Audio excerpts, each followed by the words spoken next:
Here we go into the crew battles, Northeast versus Canada. Starting out with Zinker versus megD. Now, megD was in the 2v2 with Cosolix yesterday, swapped over now into the crew battle. Seeing some floating going on. Zinker was the first one to grab the, megD was the first one to grab the weapon. Saw a little bit of unarmed damage coming out from Zinker. We'll see if he's able to fend off these Katars of megD with this bow. It's working pretty well so far. It took 20 seconds for megD to press an attack button. Like, he was just trying to see how Zinker is moving. And unfortunately, like, in the crew battle format, yeah, it's a best of 3, but essentially you're doing a best of 1 right now. Like, you only have these 3 stocks to try to figure out how your opponent is going to react to the things you do. The fact that megD is spending all his time just, like, being next to his opponent is really odd to start it off. Getting megD really deep in the red here. Something Zinker was able to do so well in all of his games yesterday was get an early lead. He wasn't taking people out in yellow. He wasn't necessarily doing 10,000 damage every game, but he was getting a solid lead early. And look at this, fully building up 50 damage just like that on megD's second stock. Zinker playing even better maybe than he played yesterday. This is huge for him. What is going on? megD was looking so confident yesterday in the 2s. He was looking so confident in the 1v1 when we had to do the tiebreaker against Boomie, one of the most established North American 1v1ers. But against Zinker, he is like a fish out of water. Zinker is just playing with megD right now. All right, Zinker actually looking kind of nasty here. Now, Zinker is a grinder. He has like over 1,000 games in ranked. As he takes this second stock, over 1,000 ranked games this season, which is incredible when you look at everyone else around him on the leaderboard. He's number 6 on the ranked leaderboard as of last night, and you're seeing this practice come in. Almost gets the perfect spot dodge there. megD might be finding the stock here soon, but this is a big lead for Zinker against a very strong and proven 1v1 player. Yeah, I was talking about how yesterday Zinker was giving his team just a slight lead. Like, he was taking out the first person, but he was red when the second person came in. Right now, megD versus Zinker. Zinker's looking like he'll have a good stock, or at least, or maybe even a second one when Crocky comes in. D-Light recovery, and megD is going to get 1 off of Zinker. Like, there's no way Zinker doesn't take this stock pretty quickly without taking too much damage, especially if he gets a sword, but it's a bow coming in. See if you can find a D-Light recovery there. You see him floating around a little bit, maybe looking for the nairs. That's 2 nairs in a row. He's whiffed, but he hasn't taken too much damage. A third nair, a fourth nair. That seems to be his KO option. Wants to catch megD with the nair. Weapon spawn comes in, and he grabs the sword. D-Light recovery likely coming out. You see him dash dodge in. D-Light recovery almost going to do it. Not quite enough power on that one. All right, right now megD is fighting for damage. Wants to get Zinker into the red, so at least Crocky only has to really take out 1, but another D-Light recovery.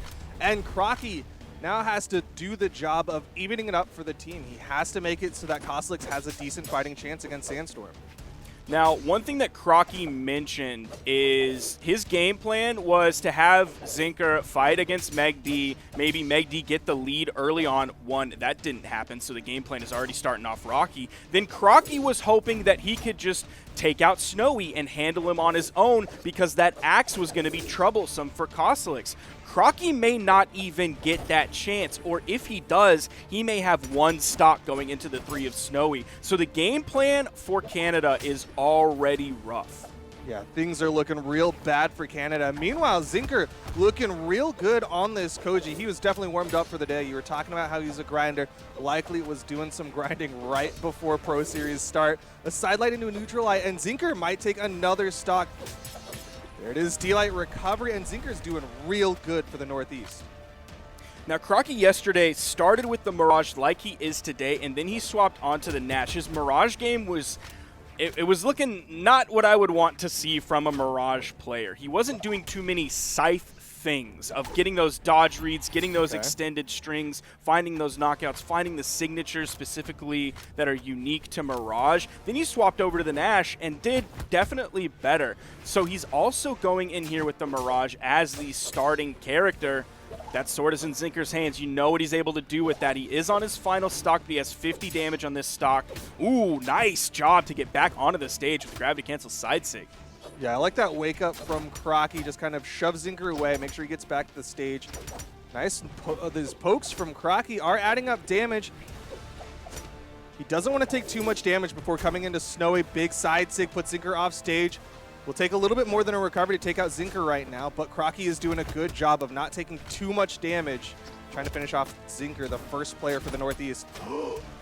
Drops the D-Light Sair. Oh no, for the spear player that Crocky is, that is so brutal to see. He's now at the weapon disadvantage. One comes in as he unarmed side airs Zinker away. Oh, it's no. back to the spear. Is Zinker going to get this stock when he was almost dead to rights off of that possible D-Light Sair that ended up missing? Is he looking for the side signature or maybe just the weapon toss pickup? Goes in for the dash D-Sig. He gets the stock. Zinker is out of the game 1 crew battle here. It's now Snowy's turn. And if Crocky wants to take out Snowy, he's going to have to find some big plays. Zinker's done his job, man. He put his team +1 and added damage onto Crocky. At this point, Crocky's really got to fight for this one, but Snowy with the gravity cancel side sig, and things are looking fantastic for the Northeast. Crocky's the one. You were talking about it. His job was to take out Snowy, and if he doesn't put Snowy on the last stock, then things are going to be rough for the Canadians. Nice dodge up to get through the ground pound of Crocky in his edge guard situation. Gauntlet's coming out. See if he can get in on this spear from Crocky. All we've really seen is a weapon toss so far. Several whiff moves, but also not a lot of commitments coming out. Doesn't get the punish there in time. The side sigs from Crocky have either been getting hits and getting KOs or not getting punished. Yeah, he's been throwing out a lot more sigs today than he did yesterday. Still putting out some good damage pretty safely, but the second he gets caught, he does take quite a bit of damage. Has Snowy in the offstage unarmed. Might see this stock if he gets the hit, but Snowy picks up the axe.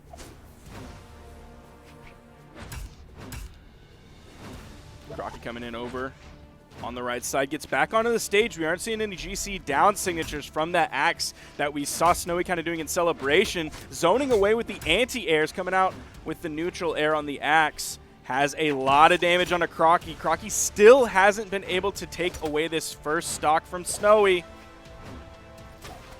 Ooh, missed the side air. There's Snowy. It's the weapon toss. Crocky trying to go for the weapon drop. Down sig does not connect. Punish opportunity. Oh no! What were you going for for with that? That's such a risky commitment there when you're in the red, and you saw Crocky was so ready to punish that. Well, to Snowy's credit, his team is pretty far ahead, so we can go for a little bit of a riskier play, try to maybe put some mental damage out there, make them think he'll go for those crazy plays, because all he really needs is one good hit, and Crocky's out of there. Gauntlets in hand, you're seeing a lot of side airs coming out. Now he's disarmed as that weapon toss went all the way to the right side. Crocky's still controlling the weapons here as that spawn comes in and he grabs the scythe. That one's able to be grabbed by Snowy, has the axe, just fish for a side air. Just be an axe player and fish for a side air. Might not even need it. The neutral light from mid-stage almost does it.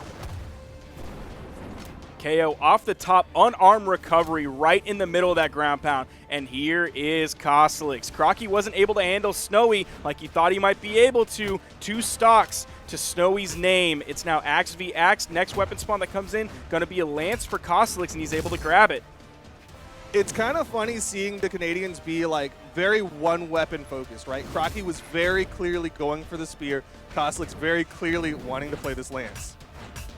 Oh, goodness. Oh. Dude, he almost had that gimp with the D-Sig. Yeah. That would have been absolutely nasty. The side air from Cosolix is going to take away the second stock of Snowy. That was a really good axe string from Snowy, too. He did the side light in there, and then opted for a jump down air, reading Cosolix go down, and then he just had pure pressure, because Lance does not do great against an axe above. Ooh, backed away from that neutral, like it's the immediate punish. Ooh, not enough jumps, I guess, to go for a recovery there at the top. Cosolix's first stock is coming to the end, and there it is. Now going to spawn in on his second stock. He's a little over a full stock ahead of Snowy right now. He's able to get the first weapon spawn. Snowy holding that one, maybe expecting the big read of Cosolix going off the edge. Maybe went a little bit too far with that one, in a little bit of a risky position. Cosolix was there, but didn't quite have the punish on him. Yeah, I kind of like what Snowy did there, right? Like he did the down sig in the wrong direction, and it was just like, I'm gonna hold it and go off stage. It's gonna be a little bit safer actually against you because you're not in position to punish this. Another side light, side air, and Coslix is taking damage that he cannot afford. Sidelight Sair sent him far off stage. Sidelight Nair didn't quite have the positioning off of the sidelight to go for the Sair.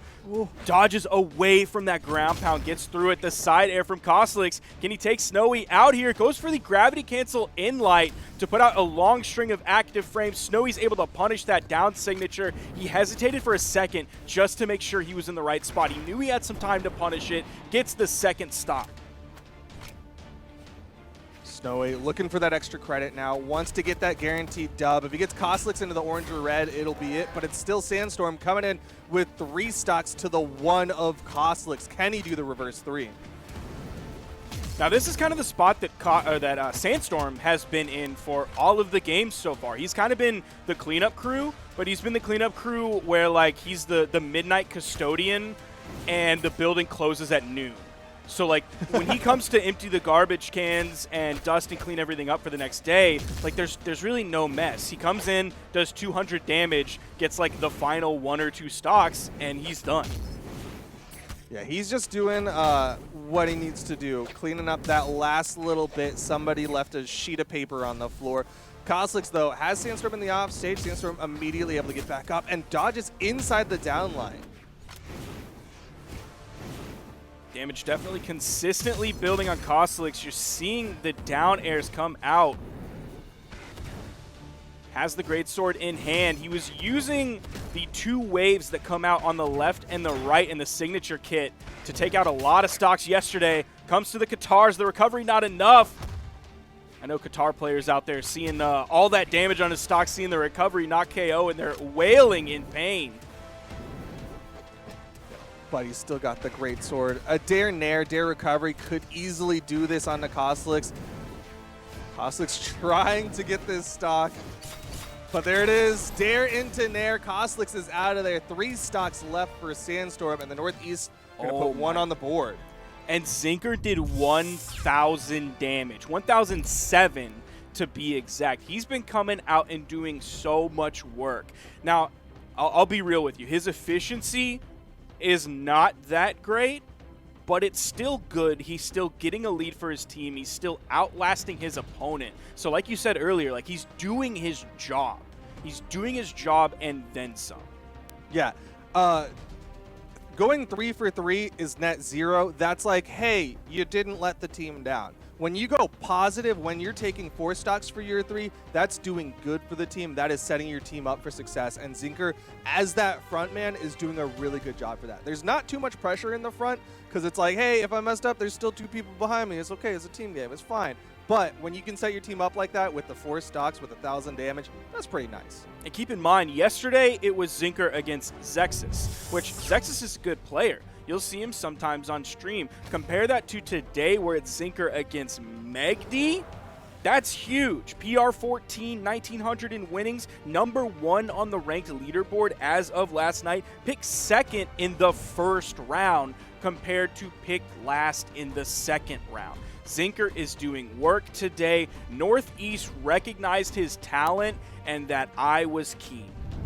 Yeah, they had a really good scouting agent, I gotta say. Whoever was on the Northeast who was like, yo, everybody's sleeping on these guys.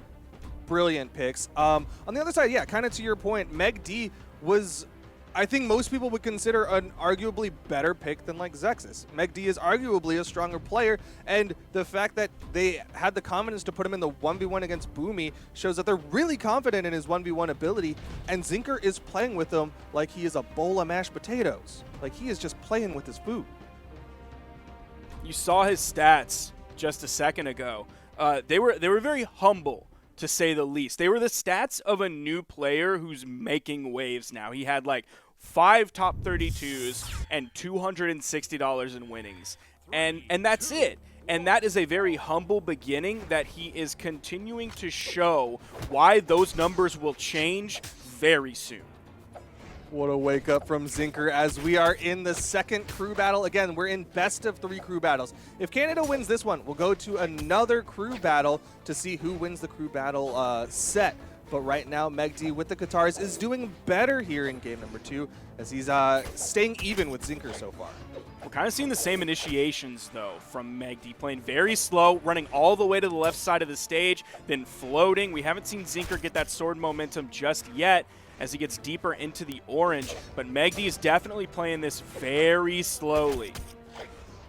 I mean, it is a crew battle, right? You want to try to play this as safe as possible because you want to get every lead that you can because it just compounds the more that you can get them. Right now, he's got Zinker in the offstage.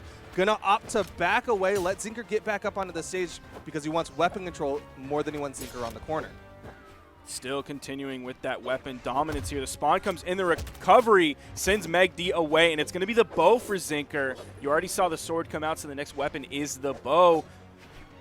With all these floating, beautiful dodge through there, and he gets the signature finish on that. What a cheeky little play there from Zinker. That's OG Koji. Like when Koji first got released, I remember one of the artists being like, yo, dude, D-Light ends it. You need to know this move. And Zinker bringing it out here years after his release. megD has the opportunity to get the stock, though. D-Light recovery is all that he needs to get this one back to even, but Zinker is adding up that damage. megD back on the sword, really hasn't found any hits yet, does find the recovery, even though it was on like the right side edge of that, didn't steer away from it where it would have dropped, got the KO off the top, but so far Zinker is doing what he's been doing, gets a little bit of a lead, and he's able to carry that through, giving his team a lot of room to play with. Good dodges from megD, nice read, picks up that neutral air for a little bit of extra damage. But you're not seeing those huge strings come out from megD just yet. And you're seeing actually, yeah, a lot of respect to Zinker's approaches. You see how far megD will back away when Zinker is moving forward.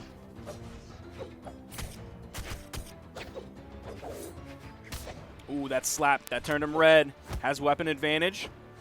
Zinker not afraid to push the unarmed against megD's sword. D-Light recovery, not enough to KO off the top. Another weapon spawn comes in and megD's able to grab it. Going to stick with the sword for the consistent KO options compared to guitars.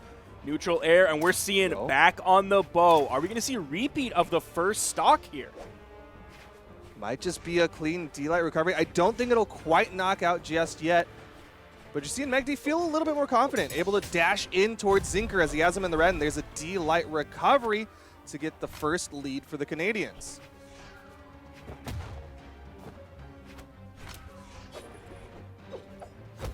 Saw the recovery coming out. You saw the D-Light come out right after that. Neither of them hit, but Zinker's looking for the KO option. Dash dodge. Zinker's using that a lot today to get to the other side of his opponent safely. Yeah, he's had some clean dodges through megD's counterattacks.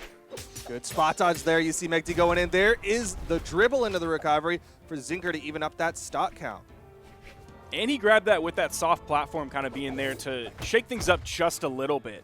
So he's able to grab the D-Light Dare into the recovery for the 3-piece KO option. Had enough damage to where that Dare stunned for long enough for the recovery to pick up and come out. Still behind here just a little bit. Finding some damage, adding up. That turned him yellow. Finds another hit as well.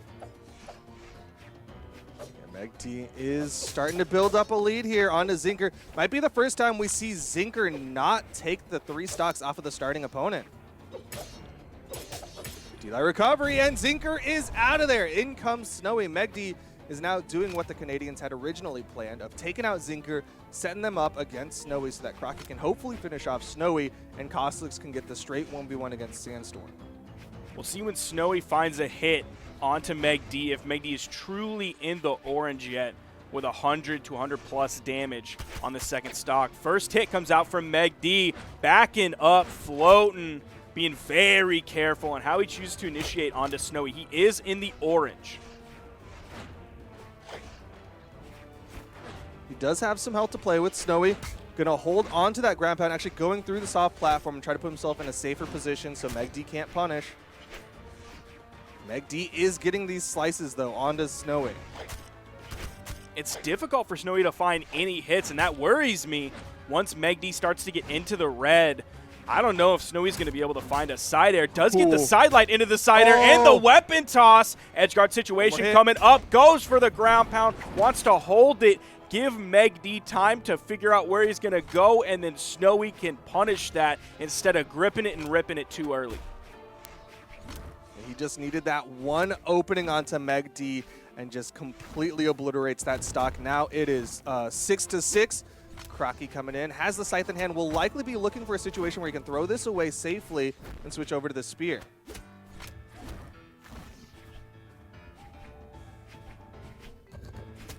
Punish, just a neutral light. Surprised he didn't come in with the classic Crocky weapon toss. I haven't seen too many of those today. You saw him a lot yesterday. Once the game started to get away from him a little bit, he was back to relying on those classic Crocky weapon tosses. Wasn't able to turn him into too much with the scythe. It was definitely better on spear where he could throw the weapon toss and hit a falling nair on his opponent. Yo, it's at least a safe option, and in crew battles, doing the safe thing, you can't fault him for, even if it's only 1-2 damage per weapon toss. But here comes the spear spawn. Snowy gonna steal it out away from Crocky. Crocky wants this spear for the D-Light Sair knockout tool. Snowy definitely very angry that he wasn't able to pick up the recovery off of that because the neutral air sent Crocky through the soft platform. You saw him try to continue it with the ground pound, though, and it even baited out a dodge from Crocky. Snowy not really able to capitalize off of it. Likely looking for the axe now for a big Sair to knock out. Or a neutral light. Not even going to put him off screen. Good side air. Is Crocky going to do it? Is he going to execute the plan? Has a small lead here. Weapon toss is coming out. One of them actually even hits. Knocks out the recovery that possibly could have clipped into Crocky. If he got caught jumping, maybe would have been the KO option. So Crocky maintaining this lead. Weapon spot comes in, just throws out a nair on it, and there's the recovery from Snowy. He's going to now have weapon control on the stage, moving all the way to the left side, now back to the middle. It's looking a lot closer here. The Canadians definitely made the adjustments that they needed between the last game and this one. You see Crocky even playing a little bit more with this scythe against Snowy.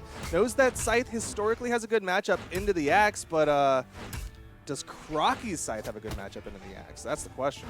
Do you know what time the clock starts at? Does it start at 20 minutes? I think it does. It's a 20-minute match. Okay, that's what I thought. We're now 8 minutes into this game. That is a pretty significant time chunk when these players both have 2 stocks left to them, and that sort of seems like what Team Canada is going for. Crocky playing very slowly. megD also was playing very slowly. Yeah, they really want to just like, not win by attrition per se, but just get those safe hits, get that quick little tap onto the opponent, and it'll add up. The weapon toss from Snowy guarantees the knockout onto Crocky, and now Snowy only in the orange. It's going to take a little bit more work from Crocky to get this one back to even. Weapon spawn comes in, Snowy's barely able to grab it. Another one comes in, Snowy grabs that one as well, even throws the gauntlets away. Wants to stick to this axe. Whiffing a lot of moves here. Now he's at the weapon disadvantage against Crocky's scythe. Crocky throws his weapon, goes for the ground pound follow-up. Another spawn comes in. They're sort of trading weapons back and forth. Falling nair into the dare. Snowy adding up the damage. D-Light into the recovery. Crocky needs this stock off of Snowy. Starting to get a little desperate here. You're starting to see those SIGs come out. No side SIGs from him really so far this game. No like wake up side SIG that he was using earlier. No wake up. Oh! Crocky, no! Oh, that hurts! That hurts to see! Why? Why did he go for a dare? He went for the ledge cancel. He went for something other than just a Sair for the stock. And now Coslix has to come in and try to take 5 off the northeast. Does find the side air. Strong way to start this one. Cleaning that second stock of Snowy's up very quickly. Lance in hand, has weapon control, and he's able to grab the axe, throw it away, pick his lance back up. So definitely dominating the weapon control here. In comes the axe. Coslix has his trusty lance. The comfort weapon, but it is against Snowy's axe, and Snowy's axe is a chopping tool. He is able to add up so much damage with this axe so quickly. This punish. All these trades are in the favor of the Northeast as Coslix swaps lances.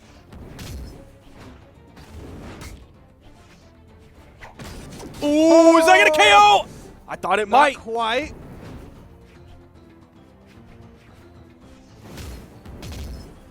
That's also one of the few signatures we've seen from Snowy so far, specifically this game. There goes the D-Sig. That's going to easily take away that second stock, throwing him out on stage. That one hit on the soft platform.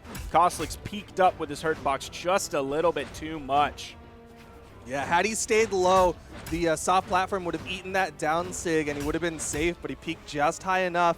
And Snowy now adding up this damage onto Coslix's second to last stock. Good movement from Snowy to avoid that weapon toss. Avoids the grab pound. Might get the turnaround here, but a good dodge from Coslix gets him back onto the stage. You saw Cosolix really confident in going in the edge guard situation, axing and Snowy, and his positioning on things were looking really good. Like, that was a really solid weapon toss that Snowy was able to get through. But that was Cosolix recognizing he has to go for some big plays like that. He has to get this stock here. Oh, and he grabs it! The turnaround recovery, charging that one up. It's now Cosolix's 2 stocks, one of which is extremely red against Sandstorm.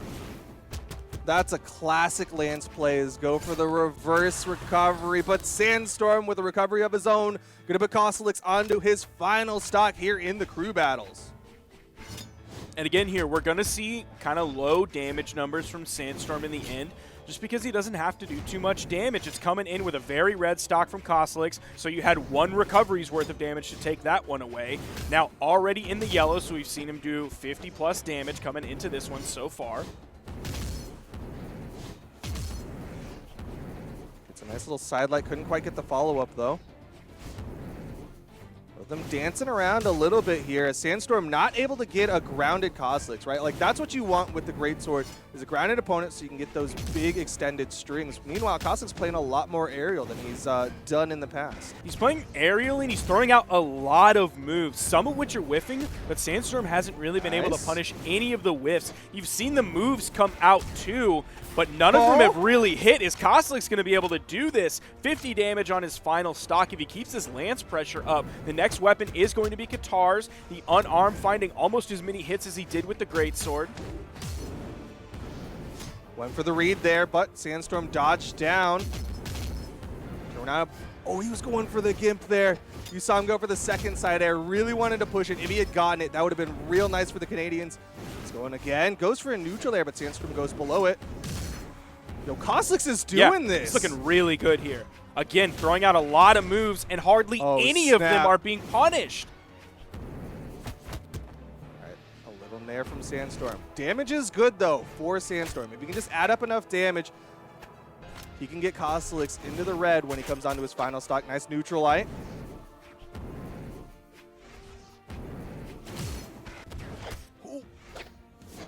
Now, Sandstorm will have some safer moves here, specifically talking about the Qatar Nair, and he just falls right into it. If Coslix gets this reverse 3, I don't think he will, but the potential is there. The way he's playing right now, it's massive. There. But he can't eat a dare, he can't eat a recovery. Those could lead to the knockout. Coslix adding up more and more damage onto Sandstorm. Sandstorm with 1 recovery. Coslix is disarmed. But he picks up a lance. Can he get the reverse 3 stock and take this to a game 3 crew battle? Sandstorm. Oh, Sandstorm's red! Oh, this is so close. He's sweating. On the offstage, the movement, trying to bait something out. Misses a recovery, but Sandstorm hits the second one and takes the crew battles for the Northeast. That was way closer than it should have been. Cosolix, oh my goodness. Coming into that, playing incredible, 790 damage, a super clutch situation that Cosolix played in for a really long period of time. So playing that well and that consistently over that period of time, that's difficult. Yeah, I mean, megD set him up really well, putting out 704 damage, took the 3 stocks off of Zinker. The first time that's happened in the North American Pro Series, the first time Zinker fell before the starting opponent. And then Snowy actually did a really good job, 972 damage, giving his team the lead, but Cosolix brought it down to the final stocks red. Like, that was so close to being amazing. And if Canada can take the twos, I think Coslix is feeling pretty comfortable because it's going to be Coslix versus Sandstorm for the tiebreaker. Yeah, the sub that they made in today, of course, yesterday their 2v2 was, or their crew battle was Pugsyxd, Crocky, and iThrowow. Today it was megD, Crocky, and Coslix. So Crocky was the only one that stayed in the same spot for the same game mode. Coslix and megD was, of course, in the twos. Today it's Pugsyxd and iThrowow in the twos. I would say probably a stronger team, even though they haven't made huge waves here recently like Cosolix and megD have individually. I think they can come together and play really well as a team, and I think they have a solid chance of taking this 2v2. I think they both have a better head for twos as of late, right? Like Pugsy's been doing really well in two space alongside Luna, alongside Daze. iThrowow historically has been a really strong 2v2ers. I think his one victory in 1v1s was years back. Since then, it's been predominantly twos showing for the Canadian iThrowow. And now they're going to be going up against Santy and Simba. This is kind of an old school matchup of some very well-established teams. Santy and Simba for the Northeast versus iThrowow and Pugsyxd for Canada.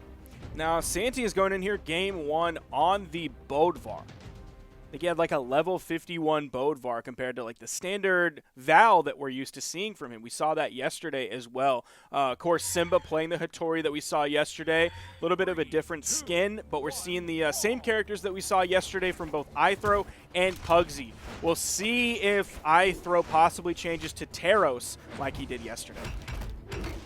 Yeah, and on the other side, we're seeing Santy start this one off with the Bodvar. Last time, he started it off with the Val, wasn't really feeling it, and then opted to switch over to the Bodvar in a response to the opposing team. There are going to be two hammers here from the double Bodvars, one on the red, one on the blue. Both of them actually also starting with the hammer. Downlight into the neutral light right on the corner. Very Knew he niche. probably couldn't pick up the D-Light Sair there because of where the D-Light picked up. Yeah, that's a very niche hammered tech, but iThrowow at the top of the map will get the recovery onto Simba to give the Canadians the lead. It is a very slight lead, though, because you see how healthy that Santy is right now. He's still in the orange. Meanwhile, both members of Team Canada, even though their shirts are blue, they're very red, and you see almost at the exact same time a full team wipe of Team Canada. Yep, Santy holding down the stock advantage, but the stocks are technically desynced for the Northeast, which can lead to a lot of team combos if things go awry. Right now, Santy going to try to keep Simba alive and add up that damage, but you see the Canadians trying to just build up more, maybe looking to take out Simba from this one and just go for 2v1s. Santy is in the red, fighting against Pugsy's axe right now. Pugsyxd changing targets, going down to Simba, continuing that pressure as iThrowow picks up the stock. You were talking about the 2v1s. Here is the best shot for them so far in this game. They aren't really able to find too much. Couldn't take advantage of the power play while Santy was on the respawn. Simba, though, still fairly damaged, but you're seeing kind of a repeat of what happened at the initial stocks, right? Simba, deepest red, could have gotten taken out there by that D-Light Sair if iThrowow got the hit, but Simba with the neutral stick puts iThrowow off stage.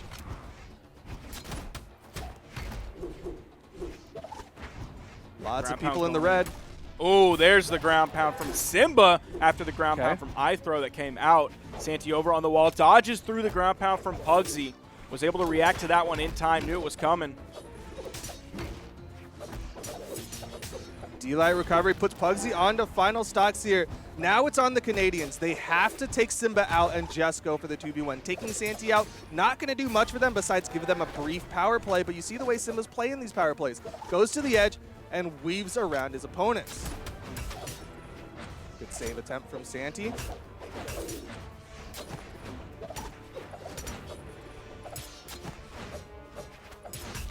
All right, big hit, nice recovery, follow up from iThrowow.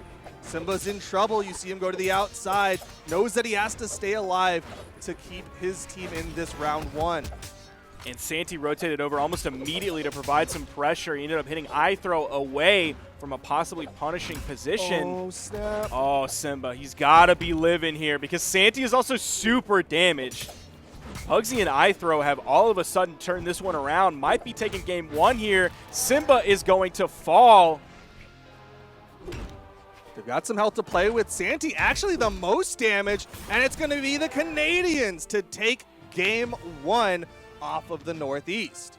That's a big game 1 statement, too. Knocking out Santy and Simba. You heard from Sandstorm in his video of how confident he was in Santy and Simba. I think everybody out there across the board would believe in Santy and Simba versus pretty much any team that they're likely to go up against in 2v2 throughout Pro Series. So it's a big game 1 statement from iThrowow and Pugsyxd. Yeah, I mean, that was like one of the first things we mentioned is like they picked up their twos team. Like they have an established competitive twos team that plays in seasonals. It's been playing together for years. And the fact that they have lost a game in each of their sets so far is a little telling of how strong all of these teams are in the North American Pro Series.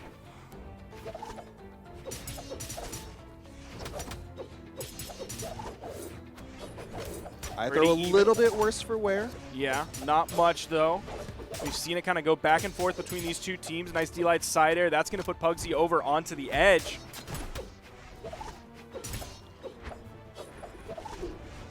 They're trying to get that hit onto Santy. He knows how high they are.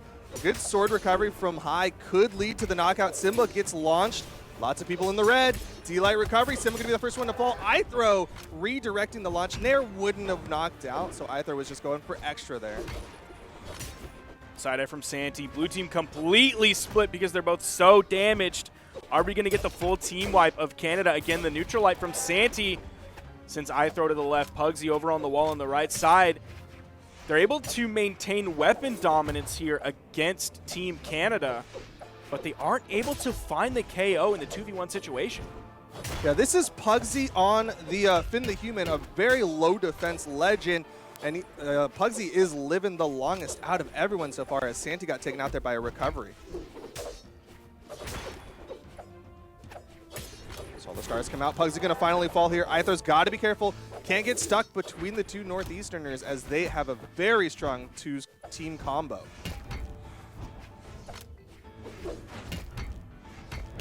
Ooh, hammer coming in. 2 scoops of raisins in the Raisin brand here. That's what that's what you wanted? Yeah, what else is 2 scoops? Ice cream, like a vanilla and a chocolate. I'm not a big ice cream fan. Okay. I'm also honestly not a diehard Raisin brand boy either. Kellogg's get at us, but in the red is iThrow right now. Does hit another recovery. Simba has been falling a little bit faster. Has the Canadian split, but Pugsyxd with a nice down air. Extra damage, the handoff to Pugsyxd, but a nair from Santy will keep him alive. Canada still living here. Doing a fantastic job this game. Santy almost taken out. Oh no, Pugsyxd doesn't quite get the full recovery with the force stomp on the end. That would have certainly been a KO, but there's iThrow grabbing that KO. Great handoff, and you saw the prioritization there, right? Simba was able to fall out, but it's predominantly because iThrow was like, I need this knockout onto Santy. The Canadians looking real nice here. 3 stocks to the 2 of the Northeast. Pugsyxd's survivability is fantastic. You saw from all the way on the right side of the stage, that side air just barely killed after a stage bounce that takes away some of that momentum. So that shows how damaged Pugsyxd was for that to finally KO Simba in a little bit of a dangerous situation here. Taking some pressure from iThrow, completely split off from Santy. Both members of Team Canada. Oh, iThrow, he's just keeping Simba away. You see the threatening D-Light, and then the backup, and then the movement from the side signature of iThrow. Reached all the way out there, got the KO. Oh no, he drops that one. No, he was expecting the DI. He had same move, neutralites. He expected the DI, went for the NSIG read. But either way, they still get it. And that's 2 on the board for the Canadians over Santy and Simba. And Pugsyxd, big damage, 747, like the mighty Boeing, flying above all, landing, doing some work, back to the sky, over on the right, over on the left, taking some good damage, and just keeping it moving. Just moving and grooving as Santy and Simba now 1 game away from getting knocked out in the 2 space and having a tiebreaker between Sandstorm and Cosolix. This would be an upset by many margins. This is the top seed of the tournament versus the second to last seed. This is seed 1 versus seed 5. And if you looked at their individual PR, it would even be more of a stark difference from Santy and Simba going to Pugsyxd and iThrowow. But here we are in game number 3. Santy and Simba opting for the double Val for game number 3. Lots of setup tools in this kit, but not a lot of damage. Coming in, I think, around 4 strength if they're in the proper stance.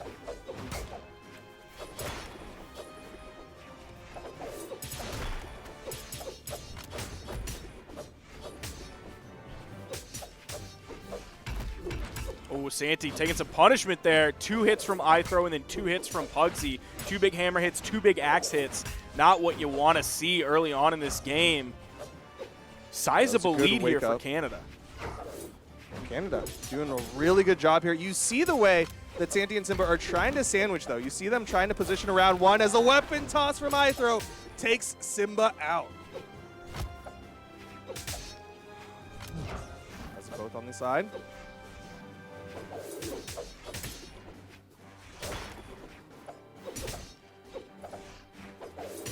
Neutral light almost taking out Santy. You see iThrowow immediately rotate over. Doesn't quite find the side air that he wanted to get that stock. He's looking for it. Santy likely to fall very soon. Neutral air didn't quite do it here on the Great Hall. D-Light recovery drop from iThrowow. Still able to pick up the side air onto Santy to maintain the lead. Meanwhile, Pugsyxd did fall. It's on iThrowow this time for the Canadians to extend the stocks. Doesn't quite hit the ground pound onto Simba. Would have been massive threat if he had hit it, though. Ooh, Simba doesn't drop the D-Light recovery, but it's not enough. We're here on the Great Hall with 4 sword characters. Why would you pick this map when it's going to take so much longer for D-Light recovery to KO?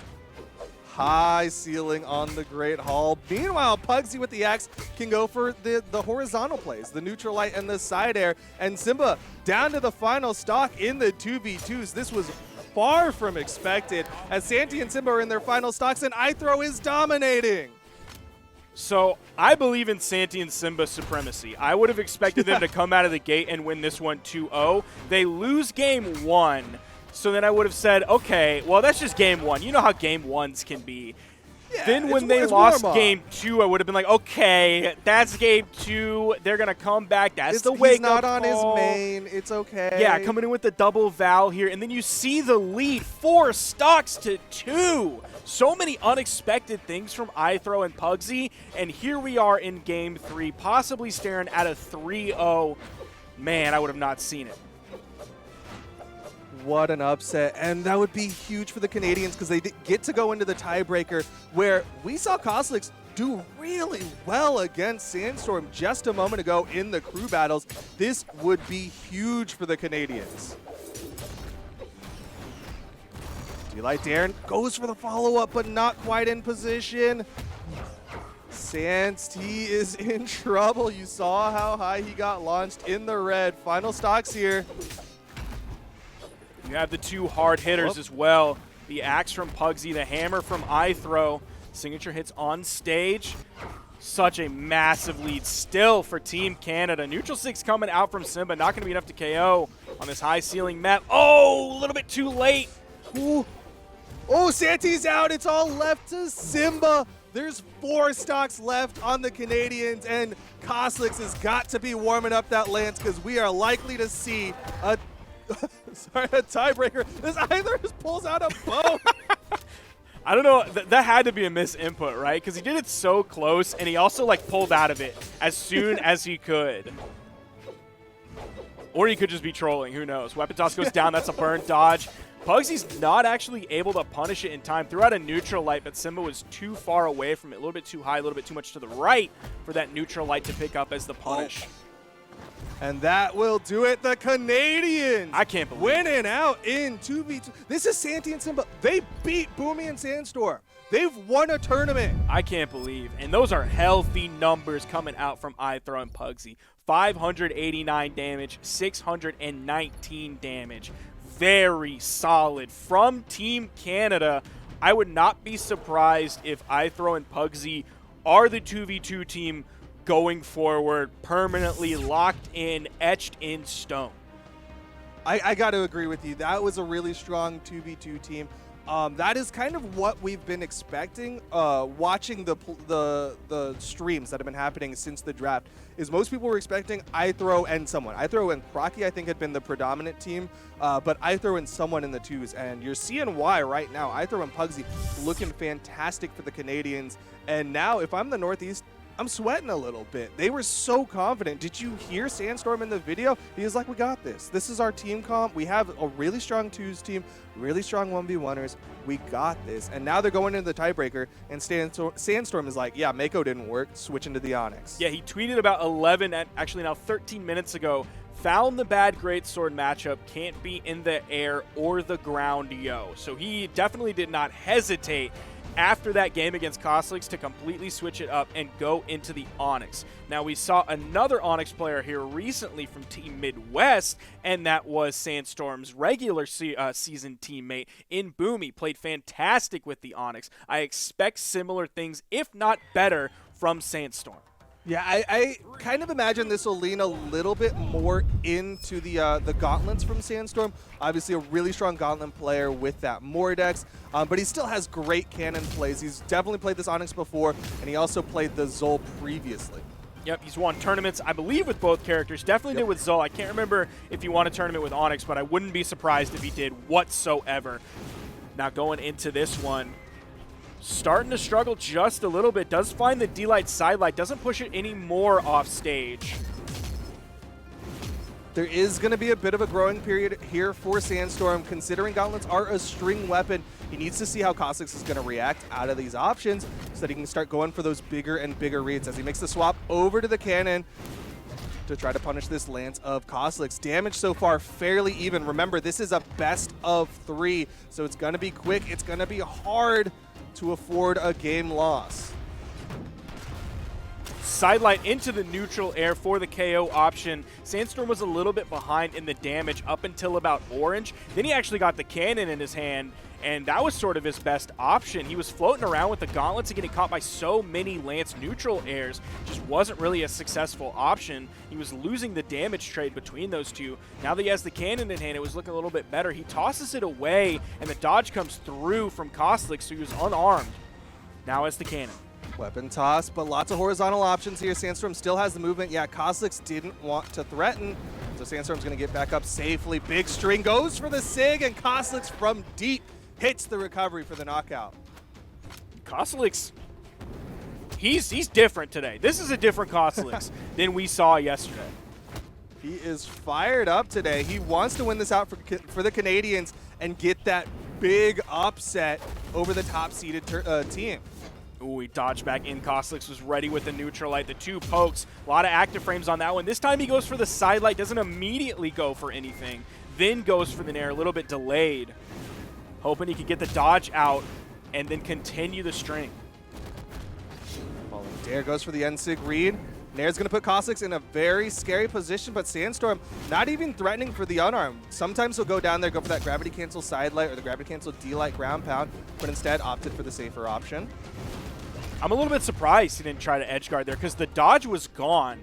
That recovery was sort of Cosolix's last option. His character was really great out. I think you saw the sweat droplets coming out. And it might have allowed Cosolix to then take the lead here when he was behind on this second stock.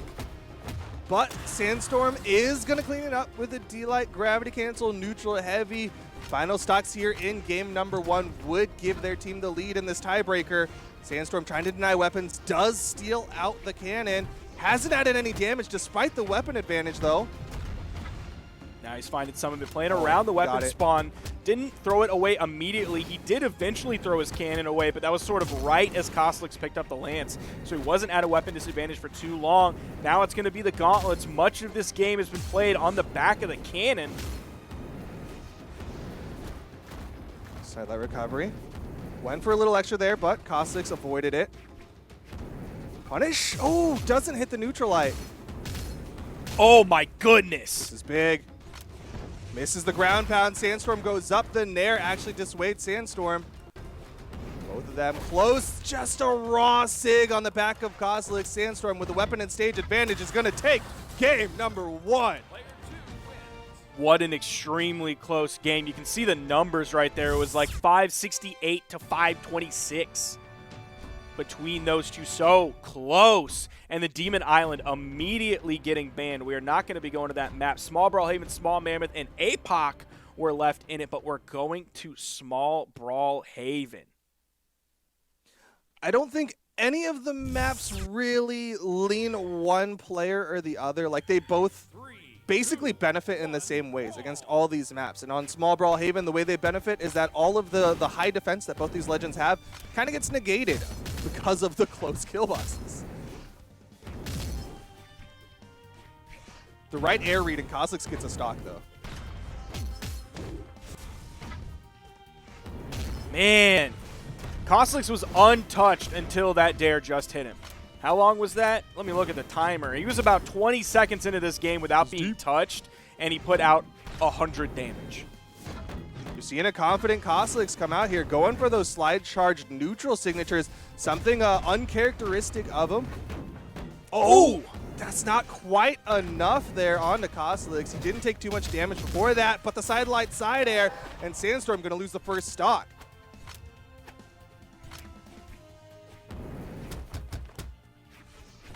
Nice neutral sig, still not enough. Man, good dodge from too. Coslix.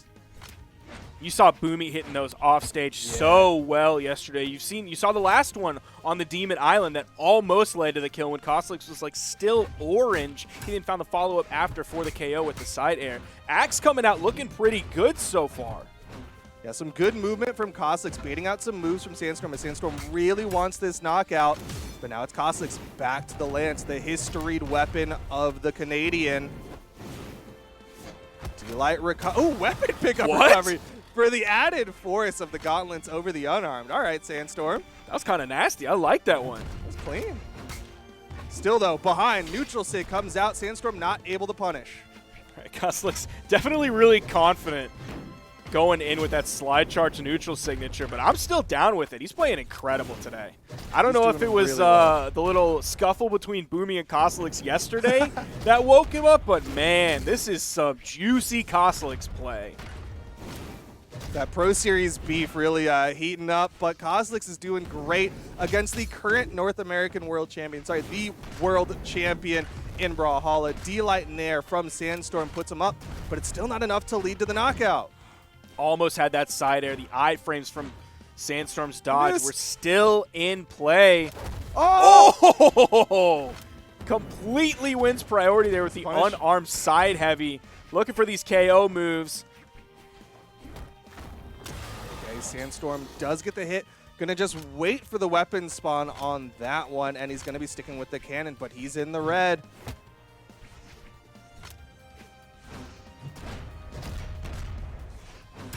Big Sair. We're going to final stocks again in the best of 3. Coslix winning this one would take it to the final game in this best of 3 tiebreaker. If Sandstorm wins it, then it goes to the Northeast as he goes for the big cannon string.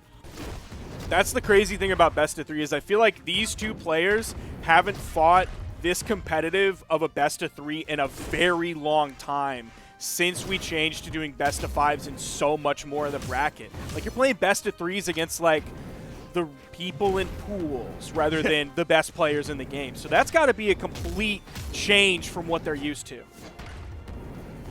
they just got to come out of the gate swinging. Sandstorm with the damage advantage has Coslix in the offstage. D-Light Nair, another one of those, and that could be the Northeast victory.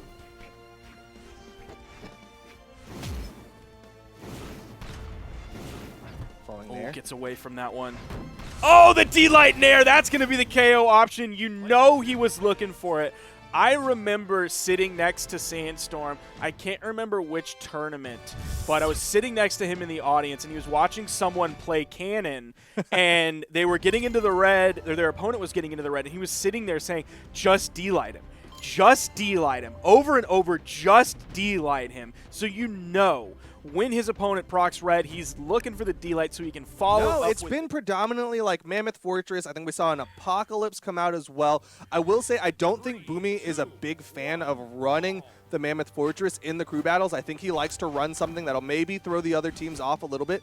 This is going to be nice for Pier coming in with the Lin Fei. We saw Pier do a lot of good work just yesterday, and the fact that Lin Fei not a very high strength character means that it's not going to be as much work to get those stocks. Yeah, Pier is coming in with the dex stance, moving that dexterity all the way up to 9. Now, I asked Pier why he was doing this, and he told me swag, which is not helpful at all and definitely not true. But Kyler Alice told me, helpful as he always is when I have questions, is that it gives you dare into D-Light, dare into in-Light true, or it gives you double recovery true at white on Katars. Oh, man!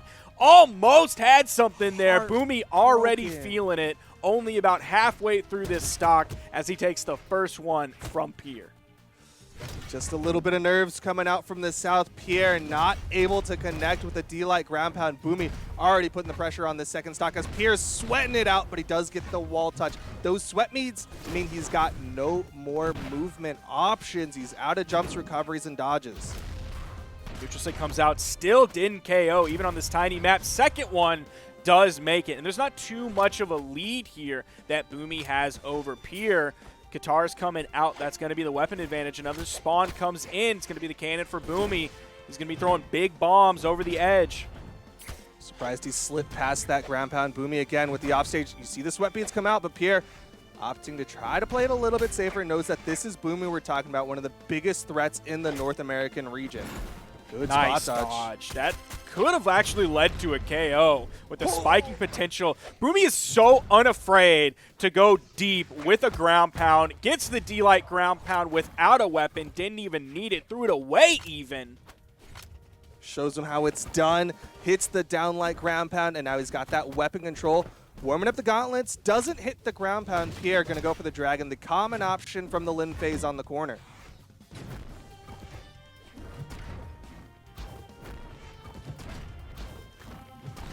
A lot of moves coming out from both players, almost all of them whiffing. Not a lot of punishes coming out, but you're seeing Pier was looking for those signatures. He doesn't have the cannon to launch the dragon over the edge.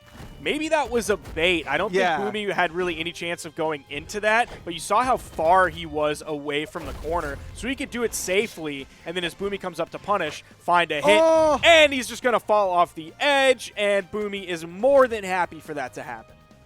Saw the sweat beads come out when he was in the monocle and just couldn't get back up safely. It's now on Noel to try to take down Boomie, try to deny the 7 stocks, but Boomie still has an extra stock after this one. Down Sig, gonna send him flying, but it's the farthest distance possible. Classic Noel move to come out here. Loves those gravity cancel down signatures, putting out a hitbox all around you. Go all the way out to the outside. Does get the wall touch recovery. Not going to get the force dump. This one will lead to the knockout. So one thing that I really liked about Team South watching yesterday is like everybody just kind of did their job. Both games were like a 3-2-4 stock split among them. It kind of changed who did the 2 kills, who did the 3 kills, who did the 4 kills, but it was all around everybody basically getting their 3 stocks. Yeah, they were each kind of playing their role, doing their parts, which was really nice to see from the South. You're not seeing one person really put everyone in the backpack. Not that I'm saying Phazon on Wrenched are kind of like sleepers for the Midwest, but it's definitely the Boomie show when it comes to this crew battle. Team South, like their region, are basically a pickup truck. Like they'll basically get kind of any job done you need them to do, whether that's getting you from point A to point B, highway driving, going mudding, anything like that. A pickup truck will get the job done. It won't do it as fast as possible. It's not the best car for anything, but it'll get the job done, and that's why I like Team South. That is the most American analogy I have heard in quite some time. Meanwhile, Boomie with another one. D-Light, Nair, recovery, and Noel gonna try to stop Boomie from seeing the entire team, but Boomie really wants to shake hands with Ethan.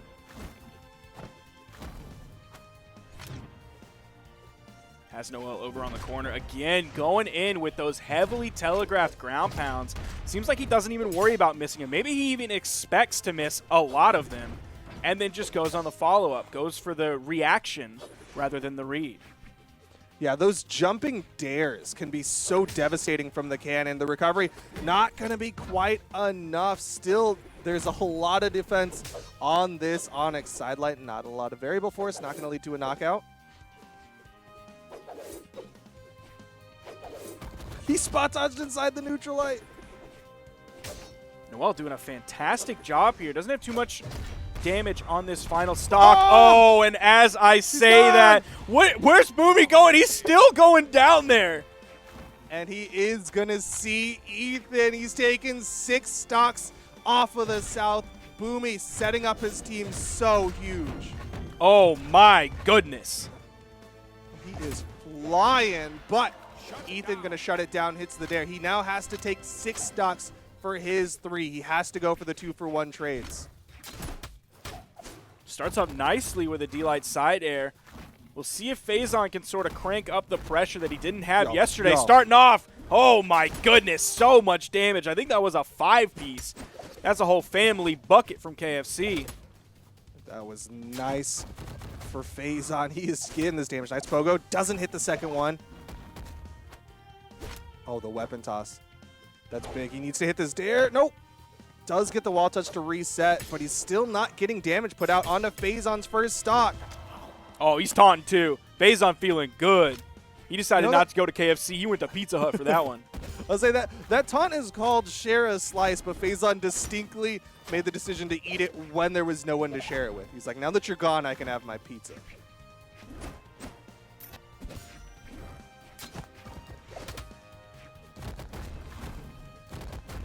Another 3-piece. Still not enough.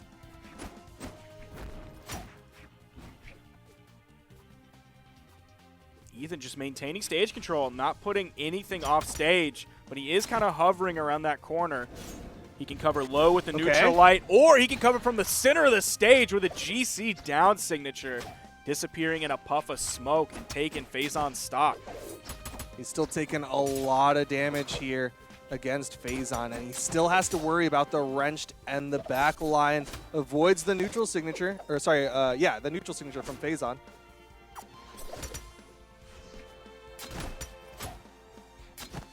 Ooh, almost got the read there.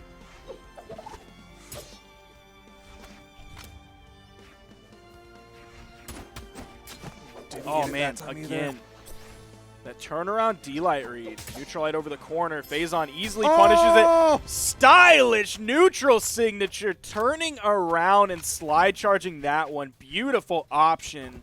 I think Phazon will definitely be more happy with his performance today.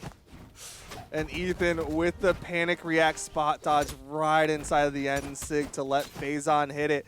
And now it's all on this final stock of Ethan to get through the 5 of the Midwest.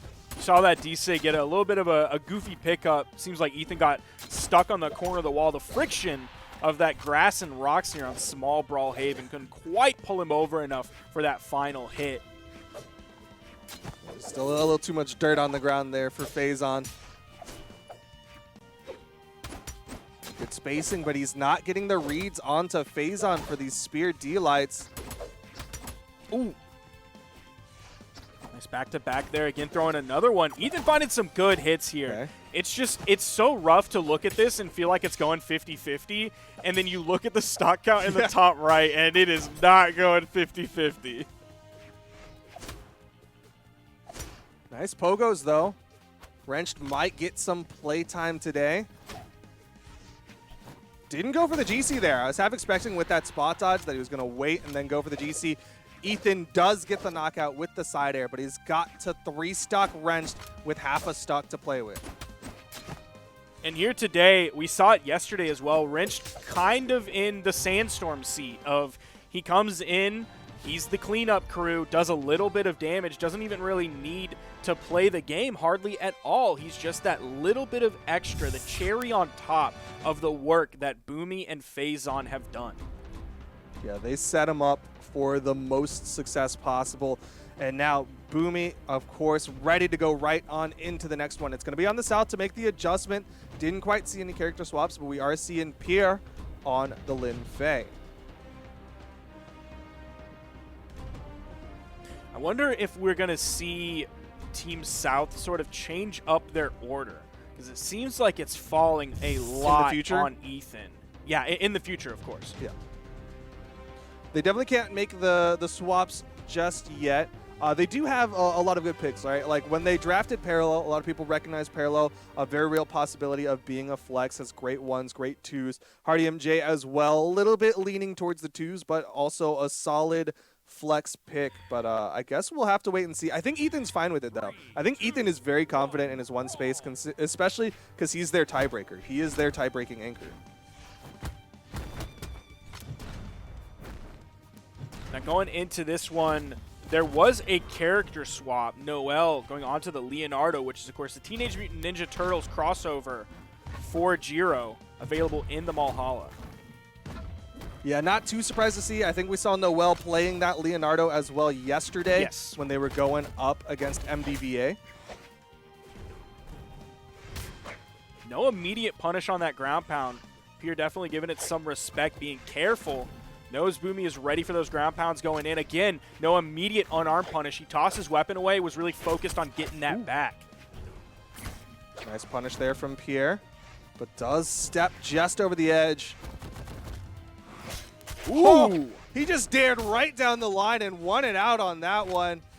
And there you see that dare in light coming out. That is true off of the 9 dexterity on Lin Fei. Oh. But it's not enough for the back-to-back dares, the surface-to-air blasts coming out from this Onyx. But Pier in a decent spot here. He's going to be able to get a weapon, goes in for the side air, nice. Doesn't hit that, but the D-Light recovery does come out. Completely even coming into the second stocks of Pier and Boomie. You saw the stars come out. I think that was Boomie actually beating out the recovery of Pier.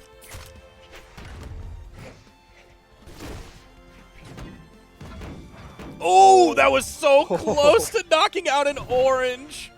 What a read from Boomie to hit the sidelight, backed up, then jump side air.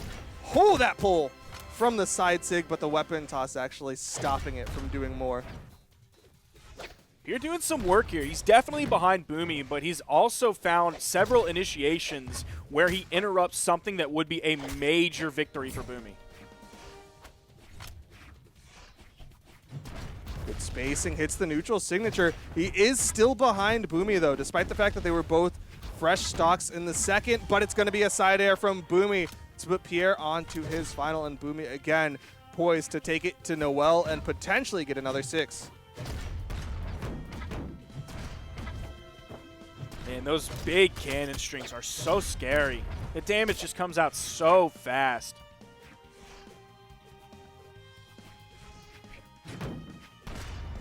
Going for the read. Pier gets the side light, neutral light. Not much else, though. Needs to get that recovery for the knockout. And Nsig's going to miss. And Boomie with the punish. Answered back with his own Insig. That sort of blue ghostly blast. Covering high. D-Light into the recovery. Gets the KO. Now Pier is about halfway through his final stock. 100+ damage on him right now. Goes back for the Katars here. Found some good solid hits, but it hasn't done too much damage on a Boomie just yet. He is setting up his team pretty well in this one. Could see Boomie getting into the orange, maybe even the red if Pier plays this right. Back to the Katars after being unarmed for just a few moments. Side air sending Boomie over the edge. There's a neutral air as well. Pier adding up some damage, getting Boomie close to orange. Nice.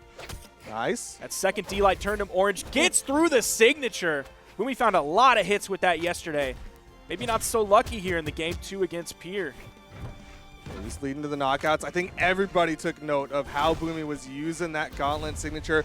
Nice neutral sig from Pier. Might see Boomie go. Still has some health to play with, though, on this Onyx. Another Nair will dissuade.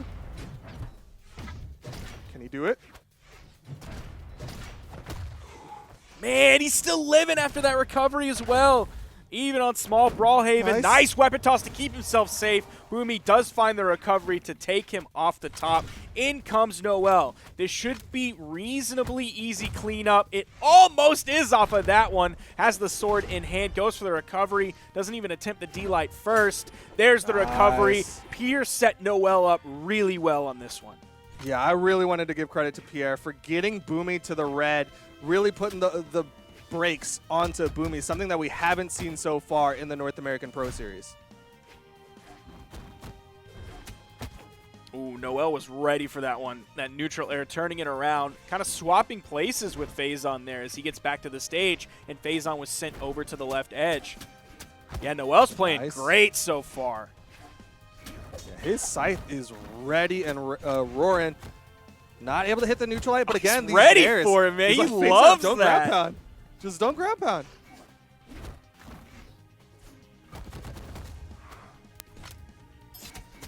Nice. Stopping the neutral signature from Phazon. Spot dodging over the down light.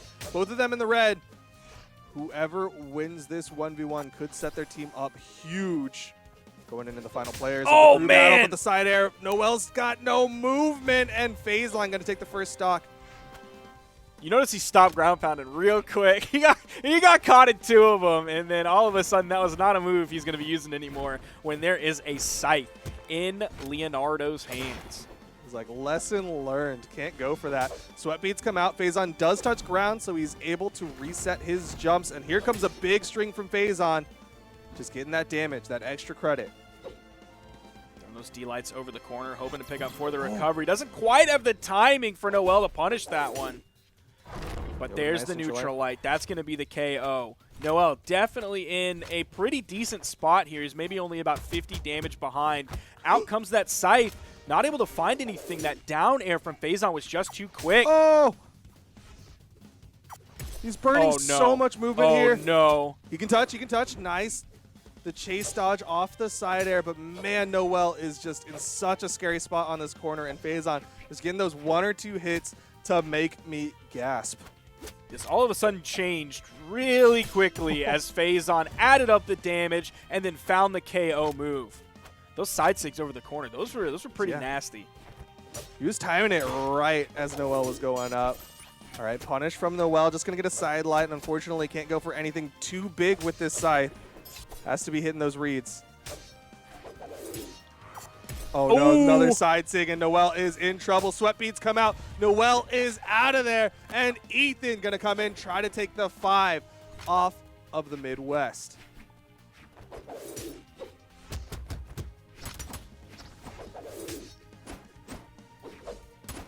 There's the side light. Jump, dodge away. So there isn't anything further that Ethan can do to follow up that side light. Again, there's a lot of side lights coming out from Ethan so far. Very grounded game. Pogos goes immediately for the ground pound, and his stock is just gone! He only eats 1 slice, though. He doesn't want to get a stomach ache. He is still in a fight. He got the personal pizza, and he wants to make sure that he enjoys his personal pizza.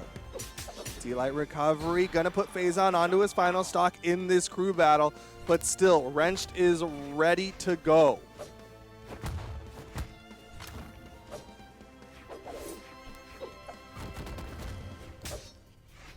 Ethan with the immediate wake up there. Phazon added up the damage onto this second stock of Ethan's. Goes for the big option. Doesn't find anything there. Oh, the ground pound. He doesn't immediately go back down there. He went back to the main platform, wanted to reset kind of everything. Know he got something good, and he's not going to get greedy. Just like with the pizza. Yeah, he's just taking his time with it. He's a moderate guy. But right now, Ethan in the red cannot afford another side sig. He still has to get more damage built up onto Phazon. D-Light Dare not going to be enough. The recovery, and Ethan now onto his final stock. Man, Wrench just having a leisurely day today. He came in, hit like a D-Light recovery, did 42 damage in the first game, and he might be coming in here, maybe not even have to come in here after Phazon. Ethan is in the lead.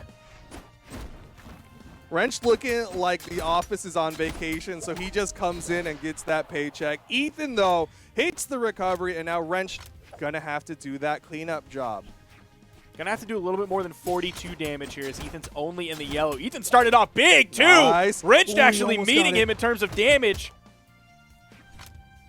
A big read attempt from Ethan in the sky. Wrench did end up getting a punish. The stars came out. Ethan gets around it.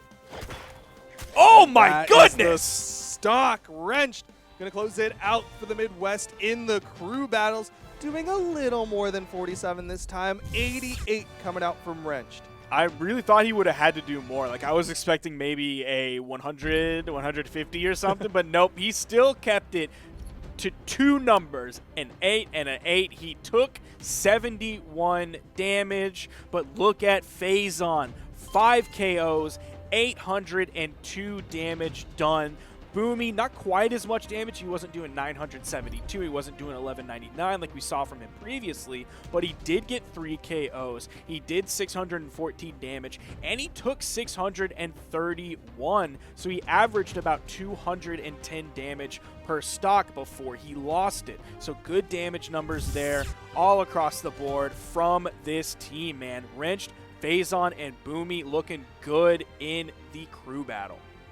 Yeah, I do want to give credit to Pier, though. He set up his team so incredibly well, but then Phazon came out and was like, look, guys, I need to show people why I am such a strong player in North America. And putting out big numbies for the Midwest and making sure that Wrench just has to come in, get that clean up, and that is huge for the Midwest. They're going to take game number 1 or set number 1, the crew battles, but now we're going into the 2v2s where arguably the South has a better chance. It's not exactly guaranteed, but they have a hope here with the 2s. Yeah, it's going back to what Noel said about the crew battle team being stacked, 100% agree. Them putting their weaker team members in the 2v2 for Midwest, I would also agree. I wouldn't necessarily say weaker players, I would say not as strong players. But I think overall, HardyMJ in parallel have a very solid chance of taking out Tiffany and Zacoi. Yeah, but even then, if they're going into that tiebreaker, I don't want to give too much grief to Ethan, but the way that Boomie's playing versus the way that Ethan's playing, like that does lean in favor of the Midwest. It's going to be tough, but that's what the South is looking for right now. They've got to win this 2v2. You see Zacoi already locked in on the Nash. Tiffany going to be going over to the Raphael, sharing them, mirroring the moves of Ragnar, and of course HardyMJ on the Taros and Parallel on the Hattori. That was their comp yesterday. They set up, and HardyMJ knocks it out of the park. Raphael, he's the leader of the group, transformed from the norm by the nuclear goop. Pizza's the food that's sure to please. These ninjas are into pepperoni and cheese. I really want to know if you had that locked and ready to go, or did you look that up as you saw the lock? Oh, no, I just always know that. Okay, yeah. Next time I want to know if how much of the turtle rap you know. Not that much. So go Ninja, go. But right now we are going into the 2v2s. Parallel going to start it off. You see him getting the big 3-piece, and HardyMJ not quite in position for that handoff, but still good damage being put out onto Zacoi.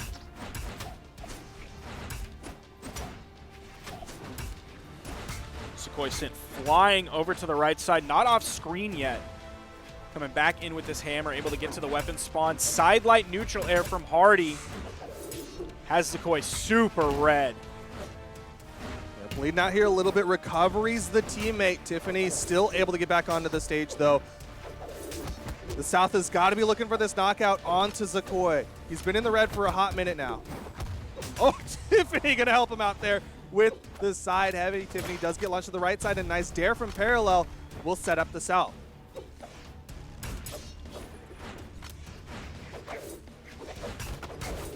Nice interrupt. Tiffany with a side tick, going to take down Parallel. The recovery from Tiffany going to tie this one up. South and Midwest. Hardy without a weapon, able to get to that one reasonably quick. Comes back with the axe, going to be taking big chunks. Zacoi, nice 3-piece. Oh. Tiffany, I don't know whether she was trying to hit Parallel or Hardy with that one.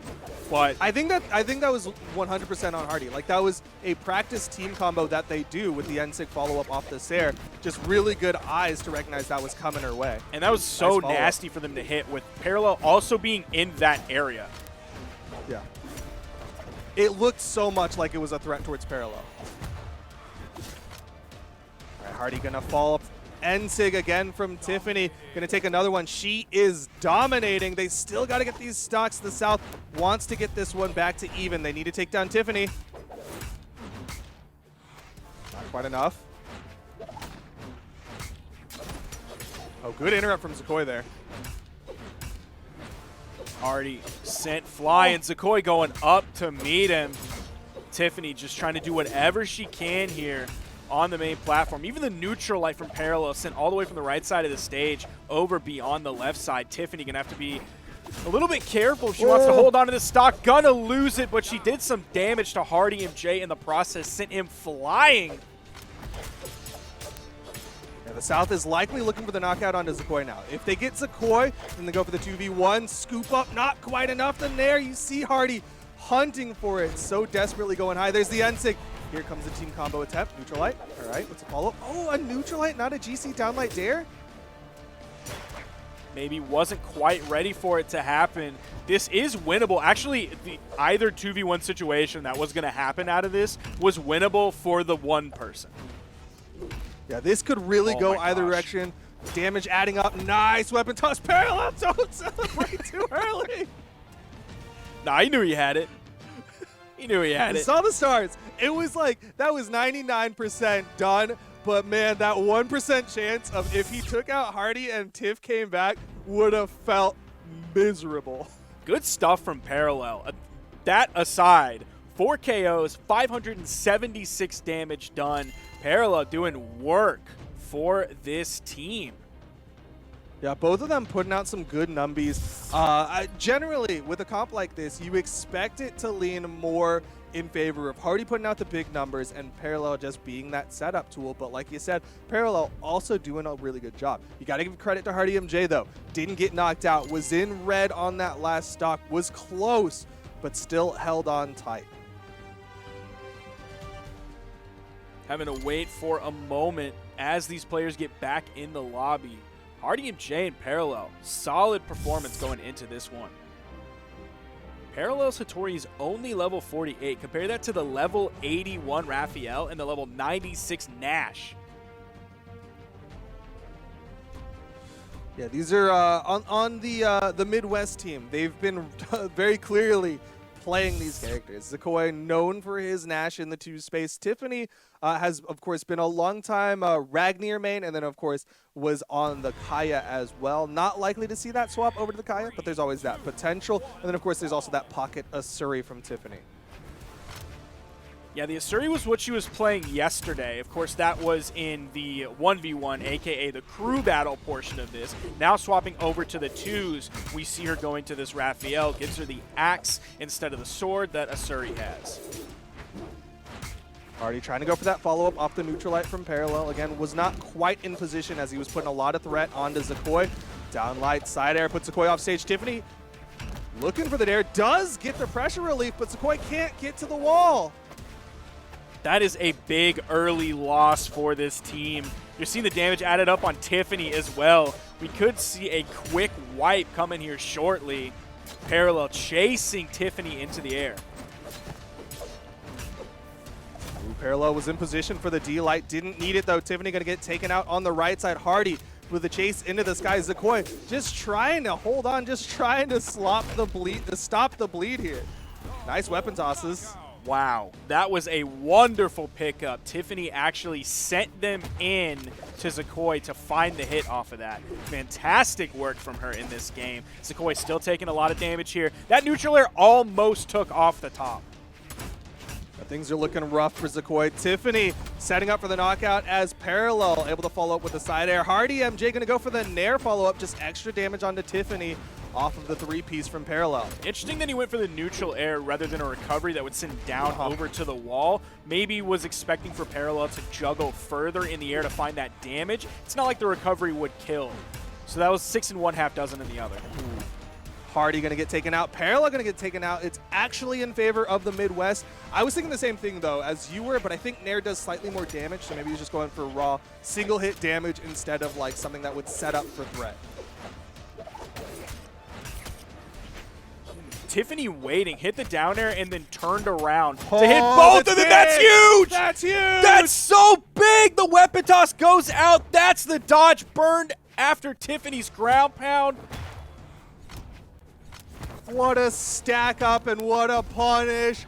Tiffany and Zacoi able to tie it up for the Midwest. Massive turnaround. Absolutely monstrous. Look at what they limited Parallel to. 1 KO and 288 damage. They forced him to completely 180 from the last game. What a turnaround. Great pickup. Man, Tiffany with the sidelight locked them both up. You see, again, they lock up neutral light, and the neutral sig picks up both. I thought that was going to be like a grab and pick up one. Nope. Got them both. Got him out of there, and we're going right on into game 3. Again, best of 5s for the 2v2s. Just beautiful decision making from the red team. She could have just gone for the dare in light and just gone for the hopefully damage that she might get in a not true combo, but no, she hit the dare, saw everything that was going on. Her spatial reasoning said to do the side light, then the follow up afterward. Just a beautiful flowchart of decision making.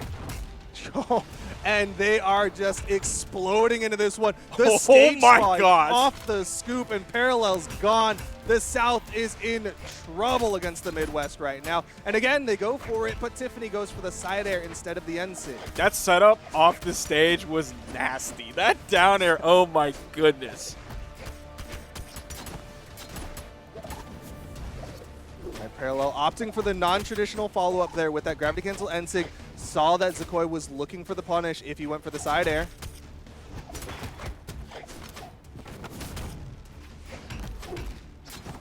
Stomp Sair puts Tiffany onto the left side. Zacoi just trying to get this damage built up onto Parallel. Still no one on the Midwest to fall. Good punish from HardyMJ there.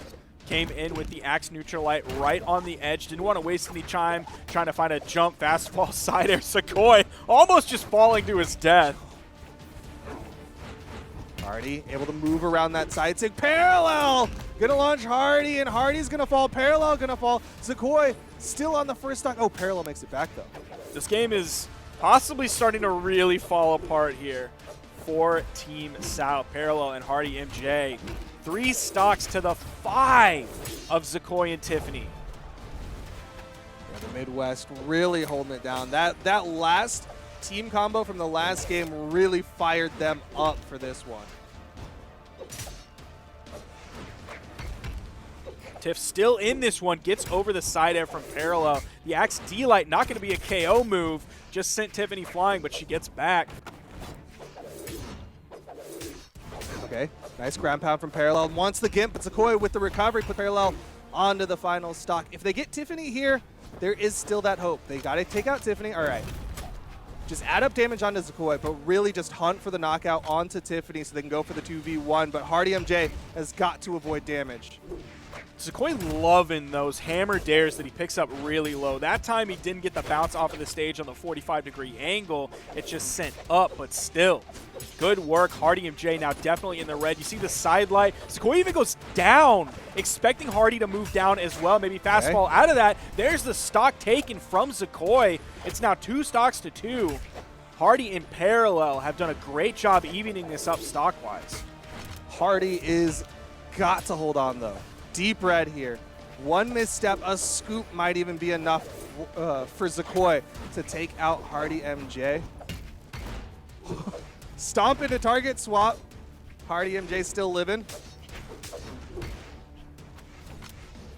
Oh, that's going to be the stock from HardyMJ. Parallel has to do the 1v2.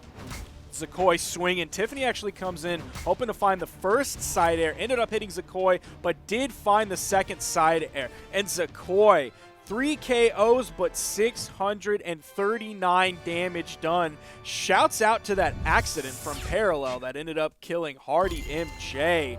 And Team Midwest looking so good here. Team Midwest, man, what a clutch up, man. They were looking rough in game 2, but man, once they got that team combo, it was just curtains, and now Team South has to make the adjustment. They've got to win the next 2 games. Otherwise, Midwest, they just get the dub in the match. They don't even have to worry about the tiebreaker. Team South is playing for the tiebreaker. Parallels Clan says Team Midwest. Yeah, I'm confused about that too. That is not true, ladies and gentlemen. I know the viewers at home are seeing that. Don't be mistaken. Parallel is certainly not officially on Team Midwest. Is it a grift? Is it a sandbag? It might be.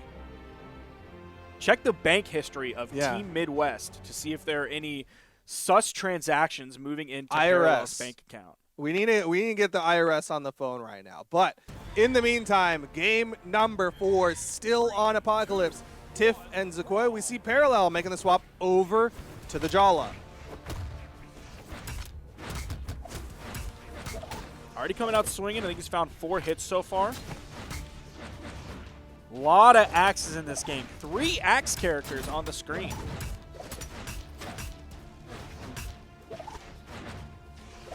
Parallel getting some good damage built up onto Tiffany, but Tiffany able to respond against Parallel. HardyMJ putting Zacoi onto the off stage, but immediately target swaps, wants to go for that 2v1 when possible. So we did see Parallel on another axe character yesterday, but it was a Bren. Oh, so this is an interesting choice. Wow, the double weapon toss just completely dialed in. Absolute massive plays coming out from Team Midwest here in the game.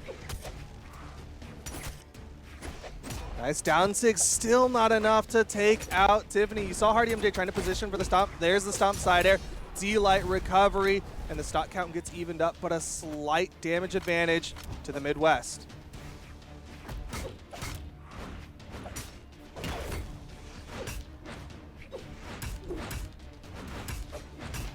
Again, you just hear those axe swings. Yeah. They dominate the audio sphere here, but a neutral signature from Tiff. Almost taken out off the top. Gets the KO onto Parallel. Another team wipe. Team South is in trouble.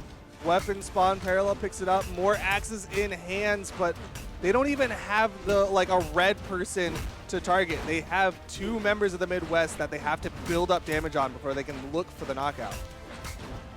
Midwest here, again with a big lead. They had a big lead last game as well, and you saw how sort of close it came down to. So it's still certainly possible for Team South to bring this one to more even. They're starting to add up the damage. Zacoi very damaged, but so is Parallel, and on a low defense Legend. Nice weapon toss, but Tiffany with the response recovery. Nair gonna put Tiffany in the off stage. But look at the South's health. They cannot afford any damage as the down sig takes out Parallel, and now HardyMJ has to 1v2 for the team as he's gonna get the wall touch. Zacoi going to be really careful with that one. You don't see him extend off stage. You didn't want to get caught in anything funky when he could just wait for Tiffany to respawn so that they get the 2v1 situation. Again, Tiff is putting out damage every single game, and that was something we really didn't see from her quite as much yesterday. She was having sort of lower damage numbers and inconsistent damage numbers at that. On the other side, Zacoi doing work as well. 412 is not anything to scoff at. That's more than both members of Team South coming in at 372 and 360. We are ready to get into this match, ladies and gentlemen. Team West versus Team MDVA in the Brawlhalla Pro Series, and Luna with a good start already. And here we go. Yes, Luna getting that little bit of damage in and putting ImLlama first. Very, very bold decision. Well, you know, they did this yesterday too, right? And Llama's got a very particular play style that we've been seeing here. Just a real exactly how you imagine Thatch would play in the actual Brawlhalla tournament. Wait, that's huge. Kill. He's gone. A cannonball kill already. ImLlama with a 30-second KO on Luna. Oh my goodness, dude! I'm losing my voice like it's a land. This is nostalgia for me. There's no better moment for when you say plays exactly like how you'd expect a Thatch player to play. The cannonballs come through, and then Luna just gets disappeared. Oh man, what a great start coming out. MDVA now Luna getting that stop side air, switching straight over the guitars, gets the neutral sig on ImLlama's recovery, and is trying to even things up. Oh, he's got to be careful. Those cannonballs are covering the edge of Apocalypse so well. Yeah, he's recalibrated now with those cannonballs, and hopefully he doesn't get knocked by one of those again. Oh, man.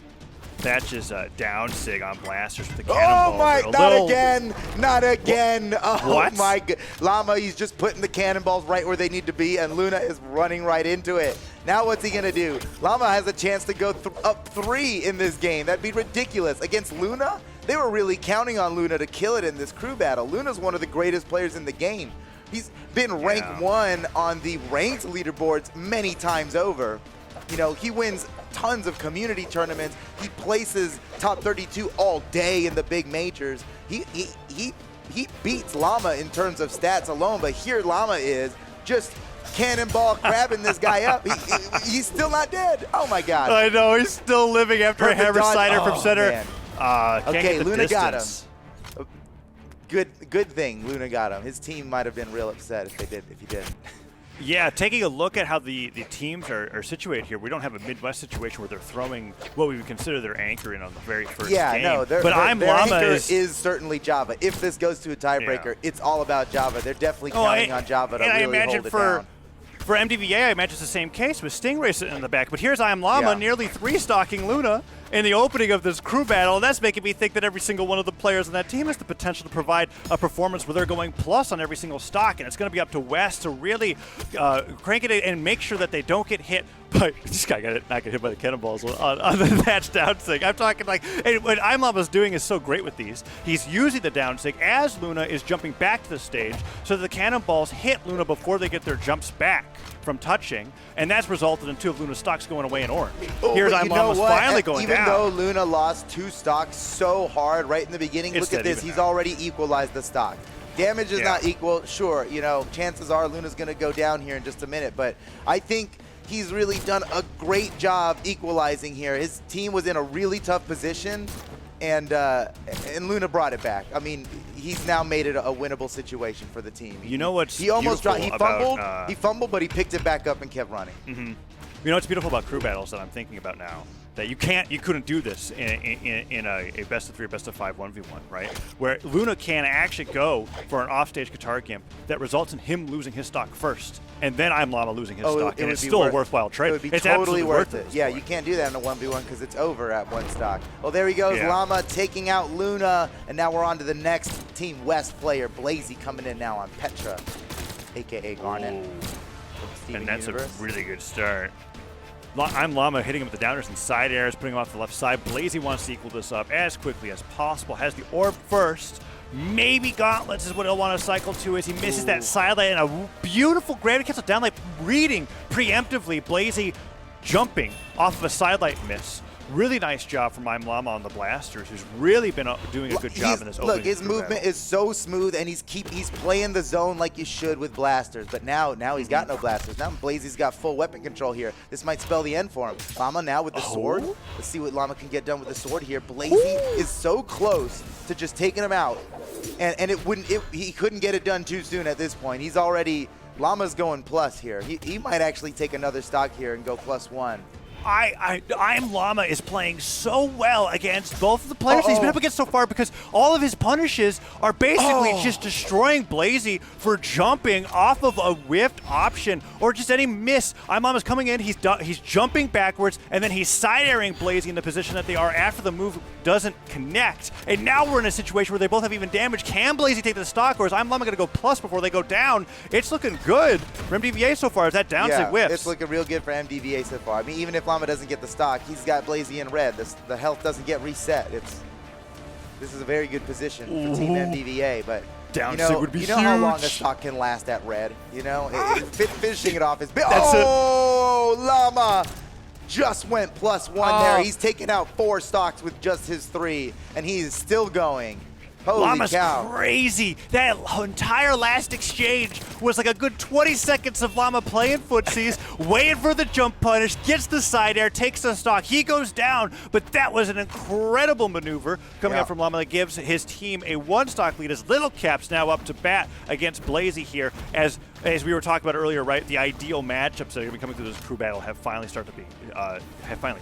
We've got that player 2 versus player 2 situation. Yeah, you know, and I think they were counting on Lil Capped in the middle. They talked about having Lil Capped in the middle because of his consistency. They're expecting Lil Capped to go even. Like you can trust in Lil Capped to take 3 stocks, and that's all he needs to do. We'll rely on one of our other 2 guys to go plus at any point in the match, and then we win. That's all it takes.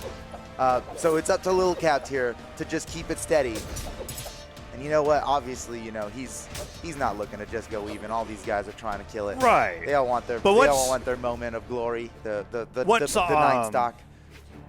What's awesome about that scenario is that when you're in a situation where ImLlama does as well as he did, nice, and he takes 4 stocks instead of 3, Lil Capped getting a par is still a stock lead, right? Yeah, so this is a great position to be in. I mean, consider the lead that they had, and consider that Lil Capped just deleted another Blaizzy stock. Like now they are way ahead here. Yep. Oh man, and then that's not to say that Lil Capped doesn't have the potential to just 2-stock Blaizzy altogether. We're talking about how consistent he is as a player, but Lil Capped definitely, I think there's reasons why he gets to the top 8 so frequently. Yeah, And that's because he's got that ability winner. to smash players. Oh man, he's a top tier competitor. You know what? And not just in Brawlhalla too. You know, this guy competes in other fighting games. We have cheered personally. You and I have cheered for Lil Capped on stages for other fighting games such as Tekken. Yeah. You know, Lil Capped, he's out there competing, man. He's just a winner. When he goes to Lance, he's carrying about 3 to 4 different controllers depending on what he's playing. Right? He's got a keyboard, he's got a fight stick, it's like whatever he needs. He's got his GameCube controller.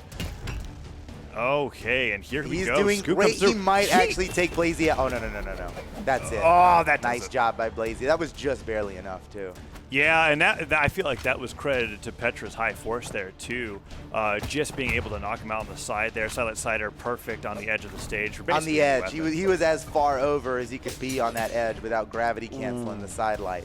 So here we are now, Blaizzy, 1 hit from death, basically. How much of Lil Capped can Blaizzy chip away before he goes down? And not very much. So Lil Capped keeping the 1-point lead.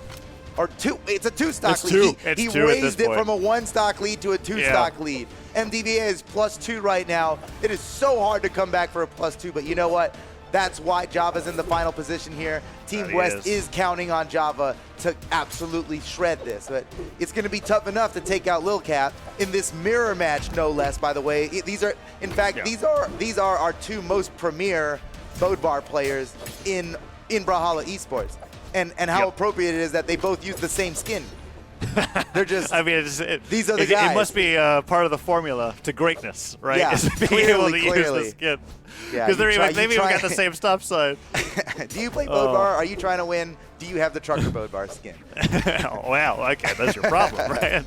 Let's fix that right now. All of a sudden, top 16 in the next seasonal championship. All right, there we go. It's that simple. But here we are. Lil Capped has put on about the same amount of damage to Java. Keeping up. Yeah, if it keeps going even like this, MDVA is just going to win. Java needs to do better than even. I love how their neutral game is actually so in sync at some points where they're doing these dashed up down airs with perfectly like 1 legend spaced away from each other. They're just whiffing, but it's because they're playing for the same openings. It's just very entertaining to watch. Java there taking or losing a stock to Lil Capped. Lil Capped's now taken 3 stocks in a row. That's incredible. Finally going down. But he still has 1 stock left to play with, and Java's at 2. Yeah, that wasn't good enough. We need more from Java here for Team West because if it keeps going even, they'll just lose by 2. He needs to he needs to just completely pop off on these next 2 stocks. There's no other way. I think he knows that. But I gotta say, it's hard to pop off on Lil Capped, man. He is consistent. He is methodical. His gameplay is correct from a fundamental point of view. It's absolutely correct. And it makes sense for a guy who's so good at so many fighting games to just have some solid fundamentals. Oh, man. I can just see the struggle here just trying to get this here stock we go. deleted without taking too much. He might get it right here. He's going for it. Java's getting real aggressive with this edge guard. He needs to get it. Oh, man. Lil Capped makes it back to the stage. Now what? He's looking for the stomp cider, of course. All it's going to take is 1 stop. You can true combo it into the cider. But look at this. Lil Capped's just not even letting him have it. He might take another stop. I don't think he was expecting to land that stomp. There we go. All right. Lil Capped finally off the board. He's got Stingray coming up next with a fresh 3 stocks, while Java is about to go down on his second. He needs to play so well right now, and it's against MDVA's anchor. I mean, MDVA relies on Stingray. Oh, the double stomp. That was That's so so cool. perfect. It only works. That only works Yeah. if you catch him really low, right? It's because he was jumping up on the soft platform there. He was able to do that. But to have the presence of mind and whoa! Wait, that's huge. Java, what? He took it, dude. Wait a second. Java stands a chance. All of a sudden, this seems realistic. Wait a second. Yes, Java was at man. this much damage when this exchange happened, right? When Stingray came into the board, Oh Lil my, Capped look already at put so all much this damage. That's 3 dares into a neutral light. He's almost equalized. I can't believe it. Java has just done so much unanswered damage. He gets out of the Pier string. It's not over. Java's still keeping it alive on this stock, but oh man, he's getting so close. Stingray could definitely take him out with almost any signature off the side. He's barely got it up to make it back. Stingray not going to contest. He's just letting him come back to the stage.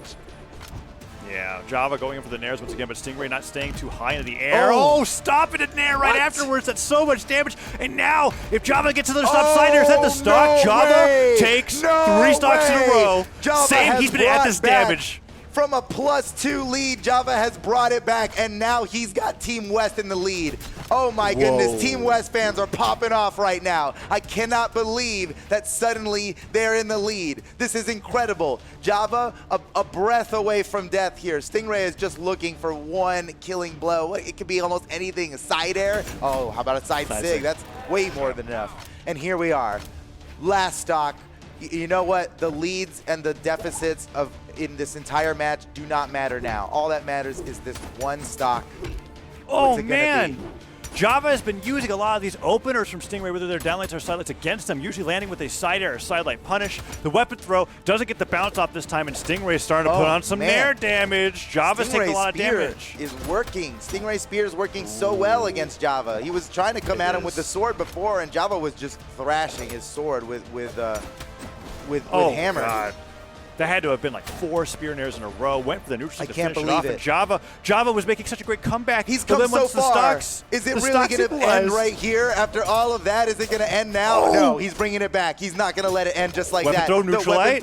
True combo. And he's got the hammer now against Stingray's unarmed. He needs Stingray one unafraid. nair. Wait a second. Oh, this is anyone's Stop-sider game. will do it. This is Stop-sider anyone's will do game. The pressure's on.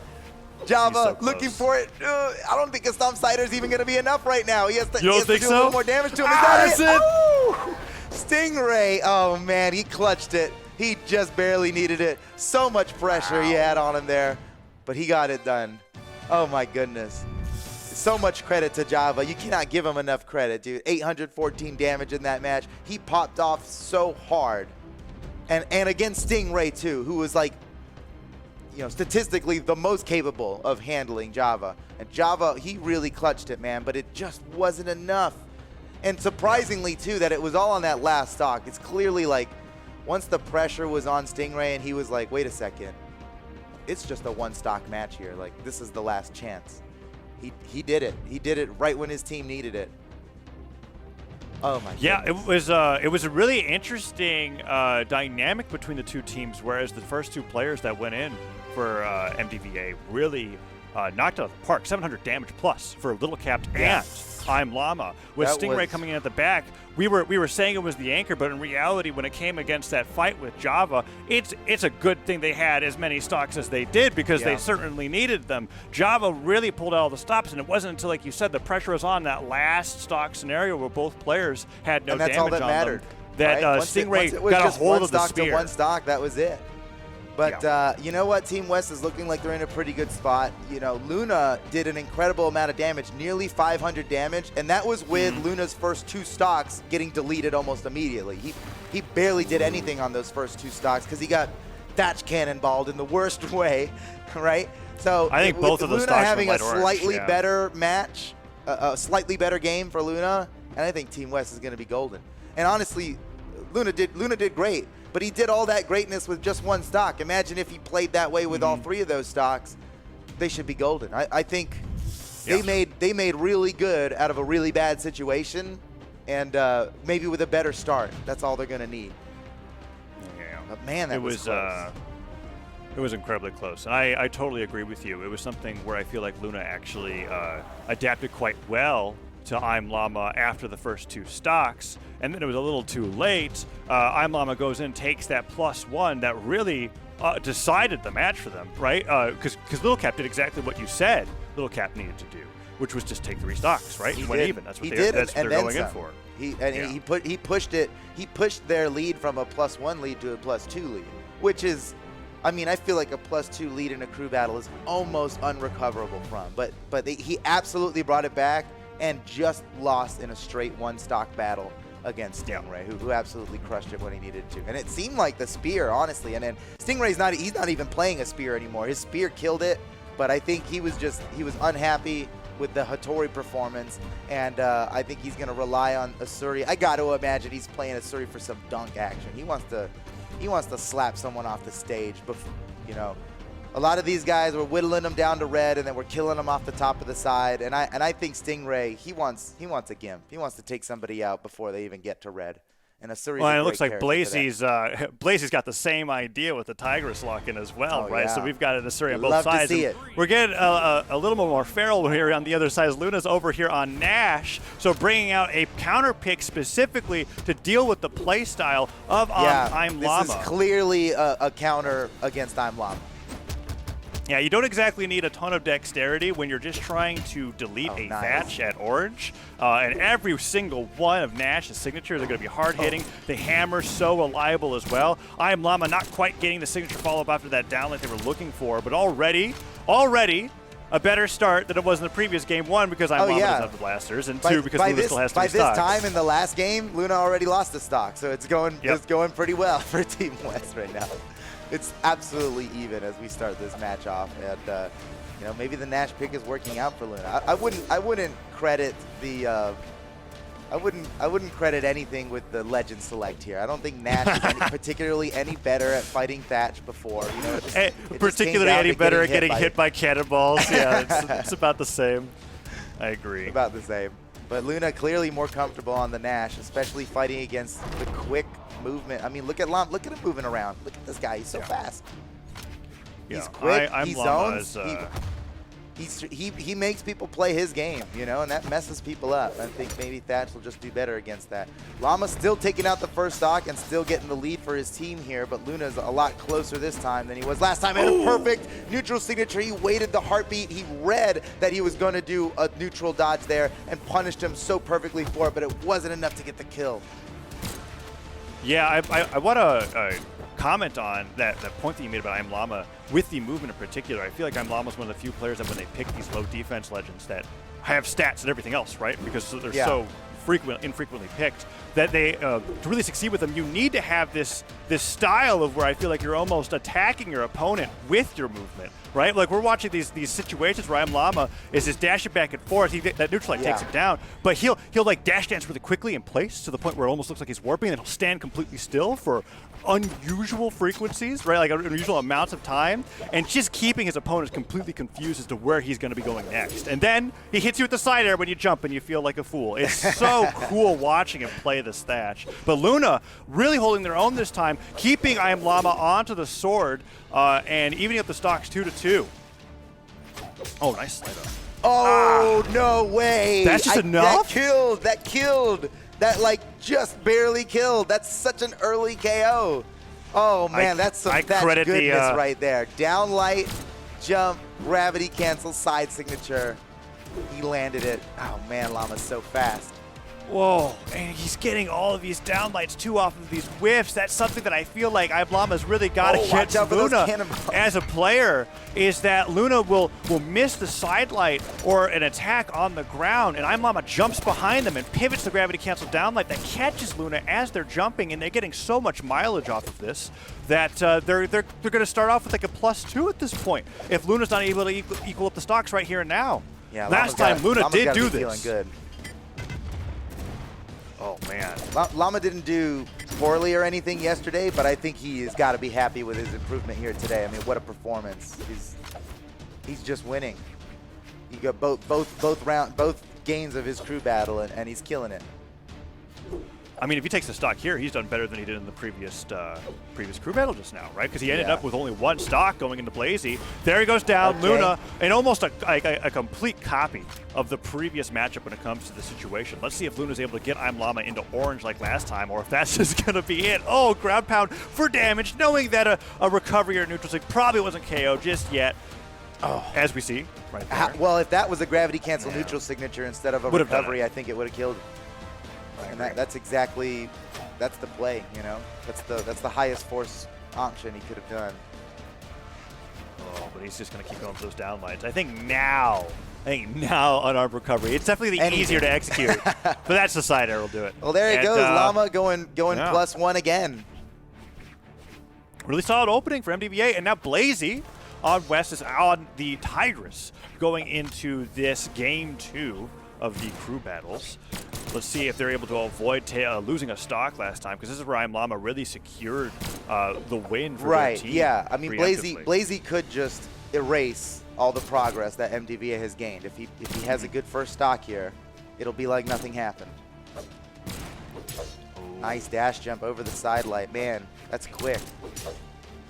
When people start using dash jumps just to dodge things without burning their dodge, you know it's getting crazy. Now they're using gravity cancels, like they're sacrificing their dodge just for more damage and stuff. And Blaizzy's killing it right now. He's barely taking any damage. He's got Llama in orange here. He keeps whittling him down further and further. There's another one. Oh, wait a second. Whoa, yes, he's done it. He gorgeous. has totally wiped off that lead.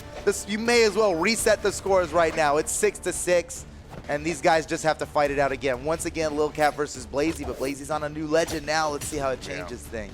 Lil Capped only had to fight 2 stocks of Blaizzy in the last crew battle, and I really enjoyed how Blaizzy played that matchup against ImLlama, basically dismantling his game plan. A lot of the approaches Blaizzy did were coming in from double jumps, falling into nairs, and not giving ImLlama the chance to punish any grounded approaches. Blaizzy really doing a good job there, ending that stock with the down stick on the landing, and is now also cutting up Lil Capped here on the sword ditto as they fight this matchup where Blaizzy's taking a lead with that. Way. He's taking the stock. I can't believe it. Getting the spike off of that. Neutral was beautiful.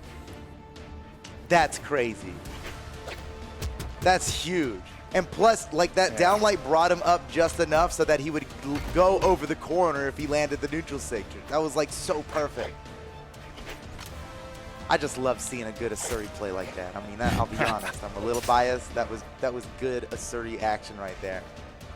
Well, you'll be able to see, you're going to be seeing it, a lot more of it, I know. assuming that we get through Lil Capped here, because Stingray is waiting on the back burner to fight against Blaizzy if Blaizzy's able to take down Lil Capped before they're able to reach par. So Lil Capped now evening up the stocks, brings it 2-2. This is such a close game coming in from game 1, which was similarly very close to Java's performance. And every single stock that MDVA doesn't have in the lead is such a huge boon for West, considering how well Java was able to bring it back in the previous set. I'm having a feeling that at this rate, we're going to be going to a game 3 if Blaze is able to keep up this performance.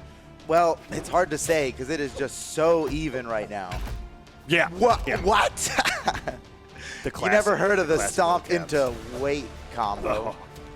Oh, we've certainly heard of it. Lil Capped has been doing that for as many years as he's been playing Brawlhalla. It has baffled me and puzzled me for I mean, eons. It makes sense for a but string it weapon, works but so Hammer well. has true combos off the stomp, so why wait? Who knows? Lil Capp's better than us. We can't claim to understand his reasoning. Maybe there's a better option he could have gotten instead. Lil Capped down another stock here, and Blaizzy now taking the lead. Team West taking the lead now for the first time in this game. Yep. A small So they lead, have but a Lil lead. Capp's, and every little bit of lead counts. Lil Capped may actually not live up to that 3 stocks to his name sort of deal here with Blaizzy on the Tigress doing solo with Asuri. Hitting that side. Oh, no. Is this going to be? I think this is going to be the stock if he's not careful. I can just feel Blaizzy hunting for the neutral stick finish. Yeah, I was like, oh. Me too. You felt it too. I felt it. You felt it too. That was we were feeling a neutral sig coming there, but it did not. It did not come. Probably out of respect for Lil Capped, because you know a dunk gone wrong against the hammer is death. Yes, absolutely. And I'm sure Blaizzy's been a receiving end of that. Yeah, he's died enough. enough hammer recoveries after missing a dunk. I know what it feels like. It's not great. Lil Capped hitting back the nair. Stomp, went for the neutral sig right afterwards. D-Light Cider, that'll do it. And Lil Capped only takes 2 stocks this time around as Stingray is called in for the Asuri Ditto, and Blaizzy showcasing an email to show that they're ready to take another stock off Stingray to make sure that Java's game is particularly easy. Because last time Java took 2 stocks off Stingray before Java had to playing. Java had to fight 5 stocks last time, and now it's looking like, you know, at worst it's going to be 3 stocks and probably somewhat less than 3. Whoa! Blaizzy is going off! Yeah, he's popping off in a mirror match, too, against the mighty Stingray. What? This is epic. He's weaving in weapon throws, gravity cancel down like grab pump, D-Light Cider, Blaze, you're insane! That was so nasty! Oh, that was so good! Oh my! Oh, he's Blaizzy, gone! He's out of there! Beast. Holy cow! What a master! Oh man, Tigress. My goodness, she is good at kung fu. It makes sense. I mean, I don't know what's happening in these games where it feels like Stingray's having a really slow start in fighting these opponents, but we got to keep in mind that when Stingray gets into that last stock situation, that's the Stingray stock. That's where you're going to be seeing a lot of that stuff happening. So let's see if Stingray is able to take this off of Blaizzy and really warm up against Java, because man, Blaizzy dismantled in that stock. D-Light recovery finally takes him down 2 stocks to 3. Java's got to be looking at this and going like, this is half the workload. This should be this should be about half as difficult as the last one was, but. You know, it all comes down to Stingray, I think. Yeah, he had an unimpressive start last time and a pretty rough first stock this time. But when it came down to it, he clutched it out big time. And I wouldn't be surprised if he did it again. I mean, it's just 1 stock. It's just 1 stock. He's got to steal with a nice dunk or a good slap off the side or something. And it was a clean start with the guitars here. And I imagine when Stingray picked the Asuri, he wasn't picking it thinking about Blaizzy. He was picking it thinking about Java, knowing that Java. And this is something that Remmy mentioned in the interview, right? Where he was like, we've got Stingray, who's got a legend pool that's basically the entire game, and Java's Bodvar, and that's it. Yeah, I believe him. Yeah, Remmy was right. He was not lying. Stingray's guitar follow-ups are so unique and impressive. Does he get punished? You just don't see these kinds of follow-ups, the things he's going for. Okay. Oh, he's really, what? He jumped out of the way of the side stick instead of dodging it. I jumped out of my seat watching that. There he goes. D-Light recovery, evens up the stocks 2-2. This is a great start. Stingray has been getting a lot of mileage off the guitars as well. Nair catches Java right out of the invulnerability frames. Java picks up a sword. The D-Light hits at the last possible active frame, and he doesn't know what to do with it. But Stingray. Oh, perfect. Oh. Baby I saw him getting ready to dive with the guitar down air, but Java ends up picking him out before the move starts. Side air hits him off the right side, and now Java getting creative with that gravity cancel down sig, bouncing Stingray off the ground and putting some more damage onto him. As Stingray is taking a little bit too much damage here. This is looking rough. D-Light Cider again. Java's got him in orange. Yeah, Java seems to have control of this, and he has so much room for error.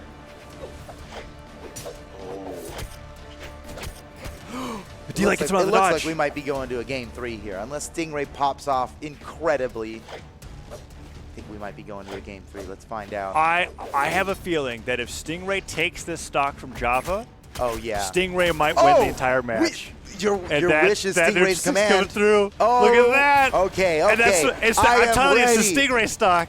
I am ready for the Stingray pop-off. Oh my goodness, I'm losing my voice. Don't worry, guys. I'm not sick. I've been screaming too much. You know how it is. Oh, man. Stingray, he gets hit by 1 neutral light, but the side stick comes through, and that's it. A home run for Java. 1 hit and just enough force to send him flying. Man, oh, man, we are going to a game 3 in this crew battle matchup. Game 3. Whew, man, that was wild. A real different story than the last one. Look at this combo from Blaizzy. Oh my God, that had me freaking out. That was so cool. I mean, that's an Apocalypse special. Blaizzy being able to get that ground pound to work out off of the D-Light that they started with the gravity cancel is so incredibly creative. Man, Blaizzy truly to ground pound MVP. somebody and dribble them off the floor into a downlight sitting on a soft platform that travels and it just happens to be there at the time. I mean, that's incredible. That is so good. And to capitalize on that, not only did Blaizzy get what I believe is like the highlight of the day when it comes to these 1v1 combos, they had over 900 damage going into that game. Blaizzy absolutely providing his team the path to winning game number 2. And now we've got another counter pick coming up here where it looks like Luna is going, okay, this is it. It wasn't the Nash. It's now the Taros. Taros is going to be what gets me over this ImLlama bump in the road, right? Each game, they're encountering the same difficulties against ImLlama, and they've switched it up again. And maybe this Taros is going to be able to stop ImLlama from getting that solid lead that MDVA has been getting every single match. Oh, what a start from Luna here. Another switch up from Luna, just trying to find the answer against Llama, and maybe Taros. Maybe Taros is the play. Nice neutral sig off the edge. Ooh, Starlight whiffs, and there's that nice punish from ImLlama. ImLlama just staying right, well, I was going to say right outside of threat range, but the sider just hits him in the face, so maybe wasn't quite respecting Luna's positioning. Oh no! What? He goes right to recovery. Oh. That was so good how he pivoted his recovery so it would catch him over the corner there. That wouldn't have worked if he just held left. You know, he had to pivot it. He had to get backwards to reach far enough back. That's a good play. It's a good play. Forced him into the cannonballs. I thought he was going to delight. I thought he was going to delight him on the landing, but he doesn't quite get it. ImLlama now even up in damage with Luna. Luna with 1x side air, I think, could do it. ImLlama similarly has been hitting so many of these signatures on Thatch's kit that, gosh, even an unarmed sidelight seems to be sending the ball a large way away. Neutral misses. Downlight side air. Luna takes the lead against ImLlama for the first time in these crew battles. Really good start for Luna coming in here. Yeah, I think Luna has not taken the first stock in any of the other games that we saw of these crew battles, so better start than ever for Luna. Might be able to make it back here. Yeah, fights his way back onto the stage. He was in a checkmate position there. It was looking like it was all over, but Llama didn't count on Luna just slapping him away before he could do anything. Yeah, it was a really well-timed side air off of that dodge up. I'm sure ImLlama was just going to recover high. I'm going to ground pound him, but he gets hit by the side air before he can set up, and now ImLlama gets that little bit of extra damage to where one solid hammer hit in this neutral exchange will bring ImLlama into orange and give Luna that really solid lead to play with, whereas Llama hasn't been on the blasters too much in game number 3. But they're still fighting away, punishing Luna for all of these jumps in place, getting a lot of side airs through, but Luna with that side light and a chase dodge nair will bring ImLlama into orange. And it's very even right now. They're going back and forth. But you know, back and forth is good for West, I think. Agreed. Yes. The biggest danger here, I think, would be ImLlama getting into a similar position as they were in game number 1 for West, where they're up an entire stock. Lil Capped did not really live up to that par, getting 3 stocks for his 3 stocks in the last game. That really cost him. Now ImLlama going down again. West could be well on their way to going from barely a 1-stock victory to having 2 to 3 stocks at the end of this and going into the 2v2 matchup with a win under their belt. Who does a double downlight on Axe like that? Like, you just have to have the biggest galaxy brain reads to know that they're just gonna come right back down into your downlight. It makes me think of the move knocks you up and away. To come right back down into that is so rare, especially from a pro player. And somehow he just knew. Somehow Luna was like, yeah, I bet ImLlama's going to fast fall right back into this. There are 2 other players that give me that similar Galaxy Brain feeling when it comes to moves that just typically don't combo into anything. And that's Blaster's Sidelight when either Boomie or Cody are playing and they sidelight somebody 3 times in a row because they just keep fast falling on the move. It's like the exact same thing. Some legendary Blaster Sidelight. Oh. Yeah, that was that double down light from Luna there was a lot like that. And here it is, Luna pushing the lead. He's so close to death on his second stock. He just keeps pushing the lead. Woo, ImLlama missed that one. He meant to ground pound over the edge, and that might have. I'm sure that gave Luna a minor heart attack there seeing that, though. That ground pound was like, oh, I heard the noise, but I'm not dead. What's going on? There they go. ImLlama now on the blasters. And we've seen him steal stocks from Luna before. If he gets him into orange, it gets him in an edge guard scenario. Those cannonballs could take down Luna and give him the lead once again. All of this work that Luna's put in could mean nothing if ImLlama is able to take this last stock at the very last second. Let's see how this plays out as one nair comes through after a punish on that side lane. And Luna's back on the axe, which they've had the most mileage so far. in this third crew battle is that side sig. Oh, that's a punish and a half. You can't get away with a side sig like that unless you go for the craziest read ever. Luna kind of fishing for these signatures and taking a lot of damage for it. A quick and easy kill, man. That's what Teros is all about. It only takes one good signature from a Teros. There we go. All right. Luna taking out 3 stocks and now has the opportunity to push a lead for his team. And I do feel like as long as Team West can let Java come in with a slight lead, they might just be good to go. You know, if he can have just +1 stock against Stingray, then it becomes so much harder for Stingray. Whoa, Luna really tacking on the damage with Lil Capped. There's the double neutral, gets the downer right afterwards. Falling Nair was trying to read a jump from Lil Capped, but Lil Capped stayed grounded. You're not going to be able to hit that unless you, like, reverse it. It's so incredibly difficult. But Luna going with that down like sidelight side air. Luna! Are you going to take a stock off Lil Capped here? He's babysitting by the edge. Goes all the way for the recovery. Lil Capped dodges to the stage instead of above the stage, but the grab pound spikes Lil Capped perfectly. And they're out for the count. Luna now +1, guaranteed. Awesome. Going against MDVA. Team West is really pulling it through in this crew battle. That is really impressive from Luna because, I mean, by the time he took the last stock off of Llama, he was already extremely hurt. The fact that he managed to take a stock off of Lil Capped while so close to death the whole time is just impressive, frankly impressive. So here we go now, Blaizzy versus Lil Capped again, and it's the same matchup as last time. Yeah, that's just one of the awesome dynamics of crew battles, is to be in a situation like this. We're just kind of like, it's fine. He's an orange. Just take the stock. Oh. All right, well, now we're down a stock, and you have to really think about how you're going to be playing going ahead against that. It's all about that outplay potential. Now their damage is somewhat even here, but there's a +1 stock lead for Team West. And Blaizzy did 910 damage last crew battle on Tigers.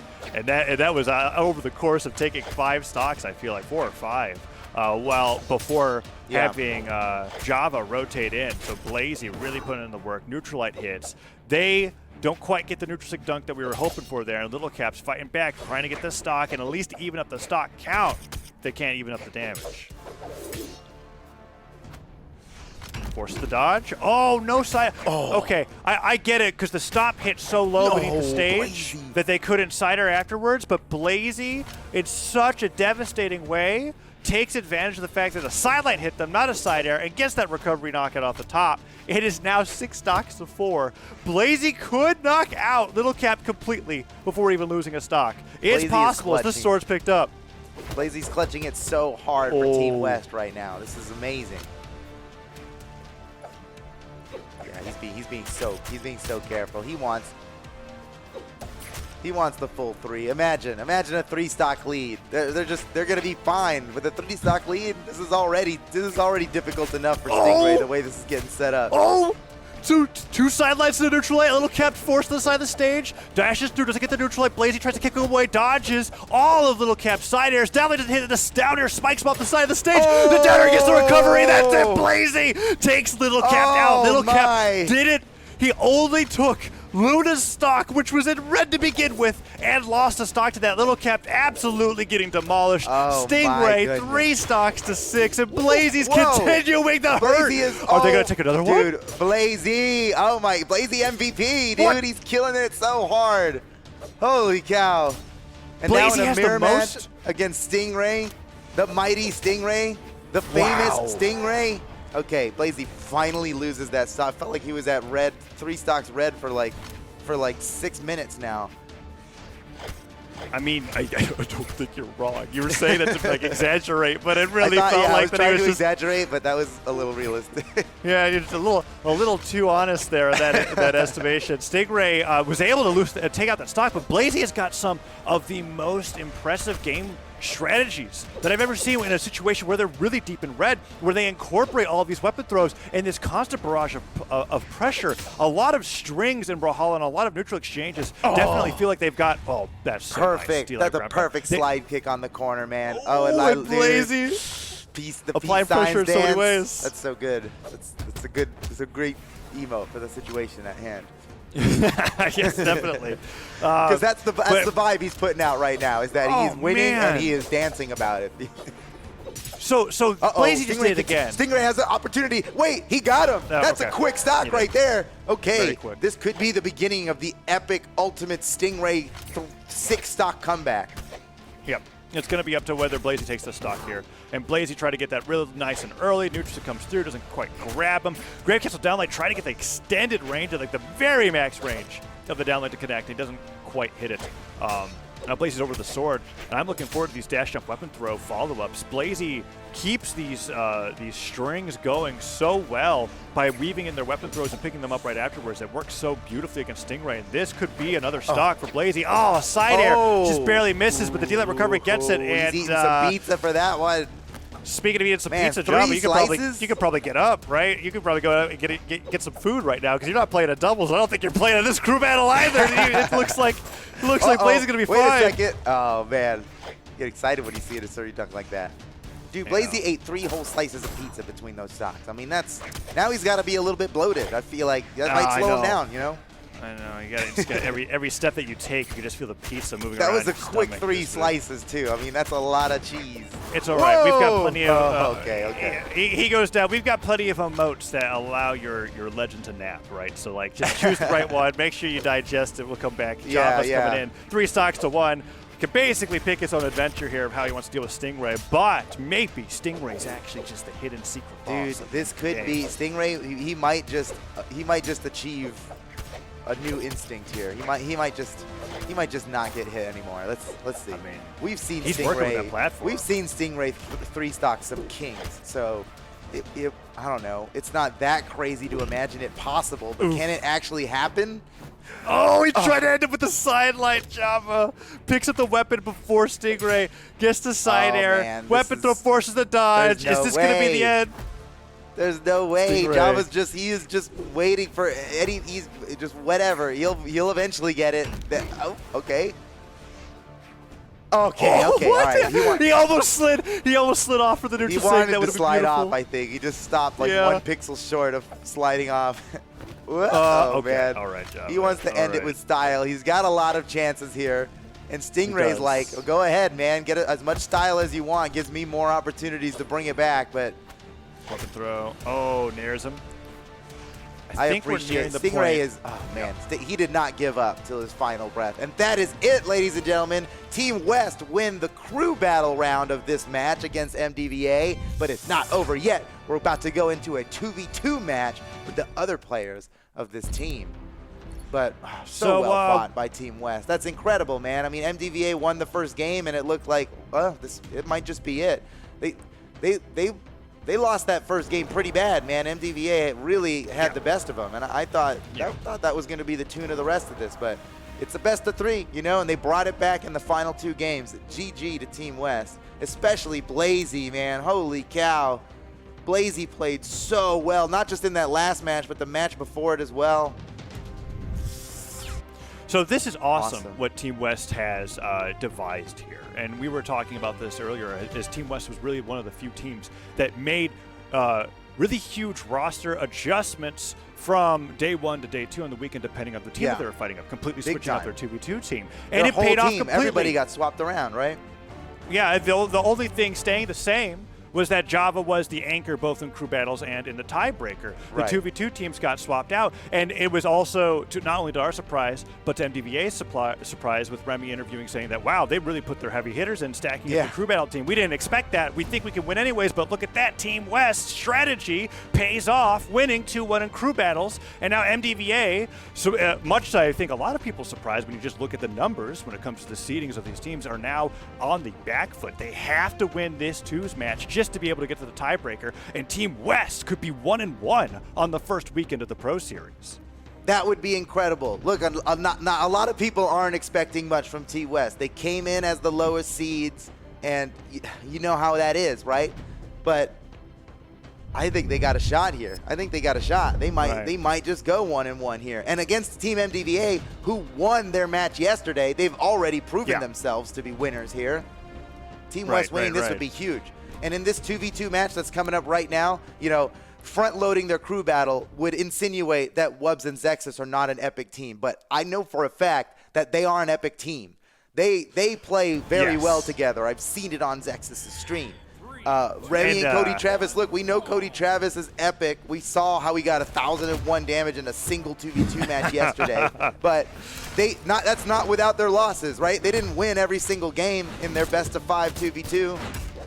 So even gods can bleed. And what's awesome about this situation here, too, for Wubz and Zexis, is that they don't necessarily have the same amount of pressure as being the ones deciding whether they go to the tiebreaker, right, as Cody Travis and Remmy have. And we're in that scenario, which is one of my favorite things, where Remmy is kind of sleeping on Wubz. He's kind of saying that Wubz isn't exactly on the same caliber as everybody else. But look at that! There goes Wubz What is that? Super early stock. That's 30 seconds. Side sig. Oh, no man. less, with Teros taking Cody Travis down before anybody else. Oh, is that two? Oh, my. Wow. Is that 2 knockouts for Wubz? Oh, Remmy goes down. Zexis and Wubz are just smacking him around. Axe and Hammer. Cody is getting that extra credit applied onto him now as Wubz and Zexis are up 6 stocks to 4. Zexis goes down, but a really strong start for Team West, and Remmy is trying to even things up. Wubz has the resources to make it back, and Zexis just waiting for that perfect weapon spawn, and there it is. Let's see what Team West can do. That was a really good start for Team West, but it's not enough. We can't count anybody out yet. That was like not enough. That was. Yeah, I don't know if you saw on the right side of the stage. Wubz went in with the hammer side sig on Teros, and Remmy dodged with down sig on Koji's sword, so he warped through the side sig to avoid getting knocked out early by it. It was the coolest exchange I've seen in a long time, and Wubz is continuing to apply the hurt here as all the stocks have been evened up. Zexis the one the most damaged on the screen. Yeah, crazy. I mean, MDVA is bringing it back quickly with how early they lost their first stocks, and the fact that they've almost got somebody on Team West down to their final stock is pretty good. But it's really only even here. If you look at the damage now, it's anybody. Keep your eye on Cody. Whoa. Cody or Zexis. One of them are going to go down in the next few seconds. Nice! The neutrals are connecting, and Wubz coming in to relieve the pressure that Remy's applying to Zexis. The downlight almost hits Remmy into the recovery from Wubz. Oh, Wubz does Wubz even have the resources? Yeah, he's sweating out there. Yeah. Okay, big lead here for Remmy and Cody. Remmy's got a whole extra stock here to play with. And Cody's applying that singles gun pressure as well. He was able to get downlight, sidelight, nair right afterwards. Tons of damage being applied to Zexis' last stock. Wubz gets the recovery through, but Remmy and Cody, well, they're doing pretty well. This is going to be one of those scenarios where if they can take down Cody, there's a real honest shot they can take the 1v2 against Remmy, but that's going to be the challenge, right? Is Zexis going to be able to deal with Cody on the left side of the stage as well as he's doing right now? So far, so good, but Wubz is taking a lot of damage himself. What? Oh, no! Zexis off the top. Cody Travis caught him with a recovery so high in the sky that it did not matter at all what damage his opponent was at. It was gonna kill, even if he was at white. It was gonna kill. And so here we are, Wubz facing down a very difficult 1v2. Yeah. Cody and Remmy are both extremely good at team combos. Whoa. So Wubz, now he's got no dodge. That was a wild. I guess you got to get wild if you're going to win this 2v1. It was like if he did a neutral sig there, maybe he would have caught Cody trying to recover high. I think the side sig was expecting a fast fall, and you got to go for crazy stuff like that if you want to win two against Remmy and Cody. Like, look at this. Cody's been in this position so many times before. He's like, I'm going to stand by here. I'm ready for the team combo. I'm ready for the neutral sig. Remmy, if you take him down yourself, that's fine. Yeah, all Remmy needs to do is force a dodge in that situation, and Cody's like guaranteed going to finish it off that way. All right, well, game 1 goes to Team MDVA, Remmy and Cody Travis. And we're going to be going into game number 2 as we're going to the stage strike, and we're taking a look at this replay right here.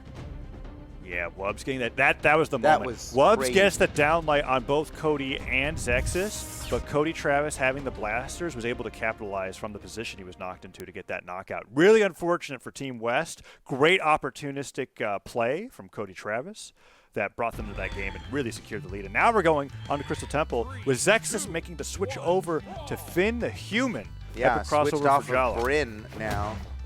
He's going to Finn. It still rhymes. I think he just needs it to rhyme. I just didn't even think that's that. Finn or Bryn, you're gonna win. The weapons in exchange. No. We have to make sure that the naming scheme. The name is the most important. Yeah. Okay, let's see if we can get as strong as a start for Team West as we did before. Yeah, not a Wubz good gets the start neutral for thing on Zexis Cody. here. Oh no, Zexis is really taking a beating. He has barely done anything in this match right now. He's only gotten hit. Oh, okay, no. Oh, beautiful. That's so bad. Remy gets the friendly fire on Cody, and because the neutral thing is what hits, he's standing there for like 45 seconds. He's just staring at his handiwork. That is the worst move to land on your teammate. Not only that, because it's a signature that does a bunch of damage, but because it locks both of you in place forever. Just let Wubz set up for one of the hardest hitting signatures in the game. And that scored a KO onto Remmy and hurt the hell out of Cody too. Oh, man. Uh-oh. Oh, but Zexis kind of taking a beating, and Wubz goes down as he tries to save him. Zexis on the left side of the stage with Finn. Dodges all the way through. Wubz is able to pick up a new weapon. But the D-Light recovery puts Zexis high in the sky, and Wubz is really just being ignored. I feel like Cody and Remmy are hunting Zexis down, and it's working really well as Wubz just isn't starting things. Yeah, that totally makes sense to do in this situation. I mean, Finn's got a real low defense. If they can just keep beating him up, you know. Yeah. And plus, if he's in hit stun, he's not hitting anybody with all that strength. And Cody's doing such a great job. What they're doing is they're neutralizing, they're side-airing Wubz. Oh, ground pound comes through, down air hits. That's crazy. Enough force. Oh, man. 5 stocks to 2. That last one was close. This one is not as close. I like what Zexis was thinking. Switch to the Finn. You got the naming convention. It rhymes. You have some weapons that switch over, and you weren't too concerned about the defense because I guess Zexis was losing their stocks pretty early on. Anyways, so you might as well get a better signature kill. Whoa, okay. I thought that was it. Oh, that would have been so good for them. But even if they got it, look, even if they got it, it probably wouldn't have been enough here. Now Zexis fighting a very difficult 1v2 here, 1 stock to 3. I love how Remy's go-to follow-up off of Cody Travis neutral light with blasters is a sword ground pound. Like, he is all about maximizing DPS. The ground pound, it gets him in quick, it gets him out quick, and it's the highest damage move he has on sword. Yeah, and when they're on the edge in those 2v1 scenarios, they've got it set up so well that Cody is weaving in sidelights on the blasters while Remmy is moving up and down with the sword using nairs, down airs, ground pounds. Remy's never getting hit, but the sidelights are pressuring Zexis. And look at this repeated ground pounds for both players, being able to get that knockout. We're now going on to Crystal Temple for game number 3. Might be a quick 3-0 here for MDVA, which isn't totally unexpected, but we're back on Bryn for Zexis, who they had more success with in game number 1. Clearly, Finn was not the play. They totally focused him down with the low defense. Back to Bryn. Oh no! Oh, that's an even earlier kill on the. Oh man, I get it. They are slaying Zexis, dude. Holy cow! It is Finn in a suit of armor. We are being fooled here because that stock got deleted. It was deleted so fast that I am not convinced that is Bryn level of defense. But Wubz responds in kind. Ground pounds Cody out. Response. He didn't take too much damage either. So Wubz basically equalized what was one of the most incredible starts to one of these 2v2 matches we've seen in the Pro Series. I mean, it was a 16-second KO. That's incredible. Yeah, and it wasn't off the back of anything like that crazy slide charge neutral stick that Cody just went for. Wubz goes down. Zexis retreats for safety. 1 recovery hits, and Zexis actually comes out positive on that 1v2 exchange. The downer hits Remmy, and Cody now switches over to Wubz, who just picked up an axe. Let's see what happens here as that neutral comes through, and Zexis with the down air is actually doing a great job holding their own after losing that first stock, and there goes Remmy. Cody hitting Wubz back on his own. Killing it, man. Wubz is dirty right now, and I think Team MDVA knows that. Zexis has to come back to the stage. He's so hurt. Oof. That side stick got majorly punished for Wubz. Recovery is not going to quite take out Zexis just yet as that neutral stick whips, but that weapon throw will keep Zexis on the edge guard, and Cody is looking for that finishing blow while also positioning for the follow-up, and there's the double Sair. Beautiful. Double kill for Cody Travis. They are looking good in this match, man. Indeed. It's grim for Team West in the 2v2, but that's why we're talking about the strategy, right? They know that they were probably putting in maybe not the best 2v2 team that they could offer with the Pro Series team lineup that they've got, but they won that crew battle with the strategy they employed, and they're still providing a challenge. In fact, they brought it all back. Forget what you know. This is now it's an even match. Anything can happen. I just have to continue casters cursing this team because I was like, I'm active, like, okay, and they are 3. There's no way they can bring this back. Brings it back. Okay. Brings it back. Well, great. I mean, I'm not complaining. I'm ready for a game 4. Let's see what Wubz is able to do as that cider comes through. If a side sig from Wubz on the X comes through right now, I guess he gets to the stage where Cody is. Into the side sig. The side sig wouldn't have landed without it. 2v1 here for Zexis, but it's not impossible. It's not going to be easy, but it's not impossible. Yeah. Let's see if Remmy continues to play offside the stage like that. Cody's not on the blaster, so he can't provide the same support that he was able to before. I can't believe Zexis is doing gravity cancels off stage while there's 2 people chasing him. He needs the dodge. You can't use the dodge on a gravity cancel right now. Oh my God, he's crazy. Did it again. He's crazy. But he's living. Oh, grab pound. Oh, he goes to the sideline. He doesn't quite get it. Remmy and Cody are just hunting Zexis on the left and right side of the stage. What? Okay. Downlights. Bam. That's why. That's why he did it. He was swinging for the fences, dude. He was just going for home runs there. GG, another win for MDVA, and that puts him up now 2-0 in the set here. We might be seeing a 3-0. No, that was 3-0. What? That's just how fast that was. Because we had the counter pick on Crystal Temple with the Fin the Human that lasted for 2 minutes. Crystal Temple twice, but it was Bryn, then Finn, then Bryn into no win. Yeah. Into no, wow. No win for the Bryn or Finn. What? It's a sin. GG. That was MDVA bringing it back there, and well, Phazon. It's tiebreaker. That means we're going to a 1v1 tiebreaker, huh? We are, and it's between Java and Stingray. Which we got a little bit of a sneak peek at already, right? We saw them, but they never fought each other with like an even amount of stocks, except for that one where they were both 1 stock, right? But this is going to be a straight, clean, best of 3, 1v1 against the 2 anchors of these teams. The player that each team decided, you are the one. If it comes down to it, we need you to win it for us. And all that responsibility is on these 2 players for these 2 teams. Stingray for MDVA, who is he's still a recent pro. I mean, he popped off in like 2020, and now he's a legend already, right? Some of these guys have been pros since 2015, you know? Stingray's, he's a pretty recent pro, and you're forced to respect him. I mean, his presence is overwhelming. He is here to win it. But Java has also a similar story, kind of coming in maybe even a little later than Stingray did. And these both are now some of the greatest players in the game. Yeah. And so here we are. They're fighting out the 1v1. And we saw Stingray fight a 1v1 tiebreaker yesterday, and he also switched it up to Ragnar. And, looks like we got a bit of a lag reset situation.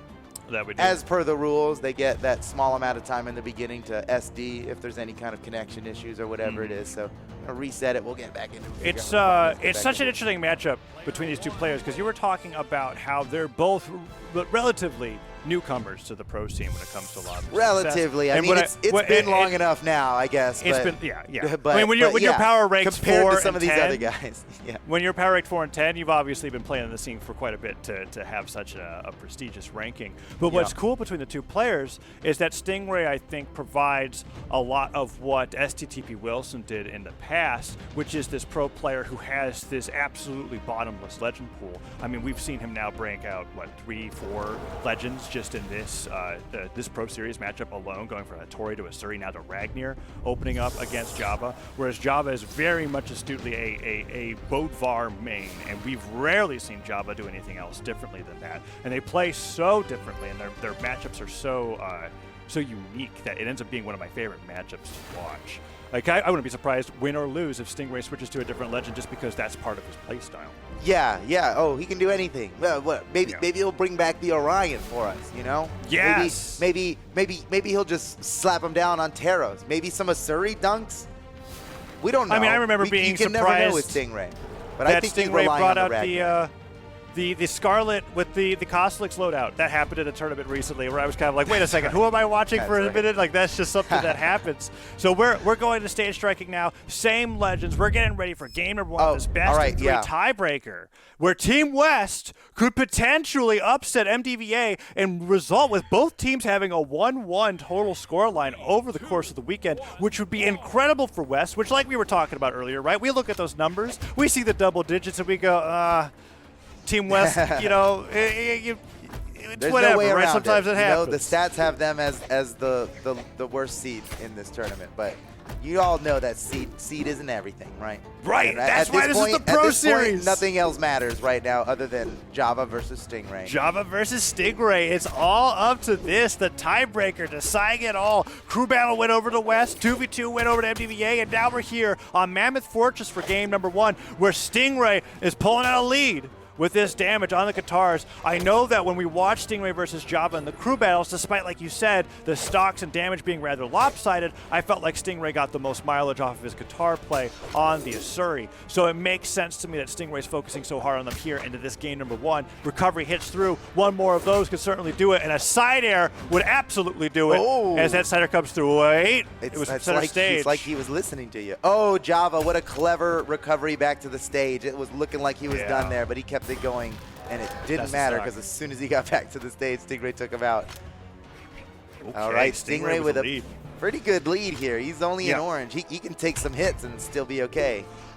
And if we were just results-oriented from today alone, we would already say this is a massive improvement because Stingray was struggling so much to warm up against Java every time they encountered them in the crew battle scenarios. Whoa, that grab pound literally scared Stingray off the map. He was so really good. expecting that recovery to land. He was going to land that recovery, chase dodge up, and be good. What he didn't want was to recovery to the wall and get hit with a checkmate ground pound because Java doesn't miss those, you know? So he tried to get clever on it, but he missed and then didn't have any jumps to make it back, unfortunately. That's some high-risk stuff from Stingray, man. When you got nothing left and you're still attacking in a way that doesn't get you back to the stage because you're counting on a chase dodge, that's for wild boys only. Yep. Yeah, and we got to see there sometimes the burnout, right? When you go for those things and they don't work, sometimes you fall sweating to the bottom of the stage. Stingray sidelines through with the neutral light, dashes back, double neutral light, doesn't get the recovery, but he's so close to being able to take off a stock with these guitars, down to trying to burn the feed off of Java. Another one comes through and Java can't get these side air punishes, and Stingray, while whiffing, isn't getting punished, and that neutral stick secures him the lead once again. That Ragnar Axe neutral stick is so good for being underneath a soft platform like that. Yes. It is like... Yes, indeed. I say this as a Ragnar player. it's a good one. That's where it's at.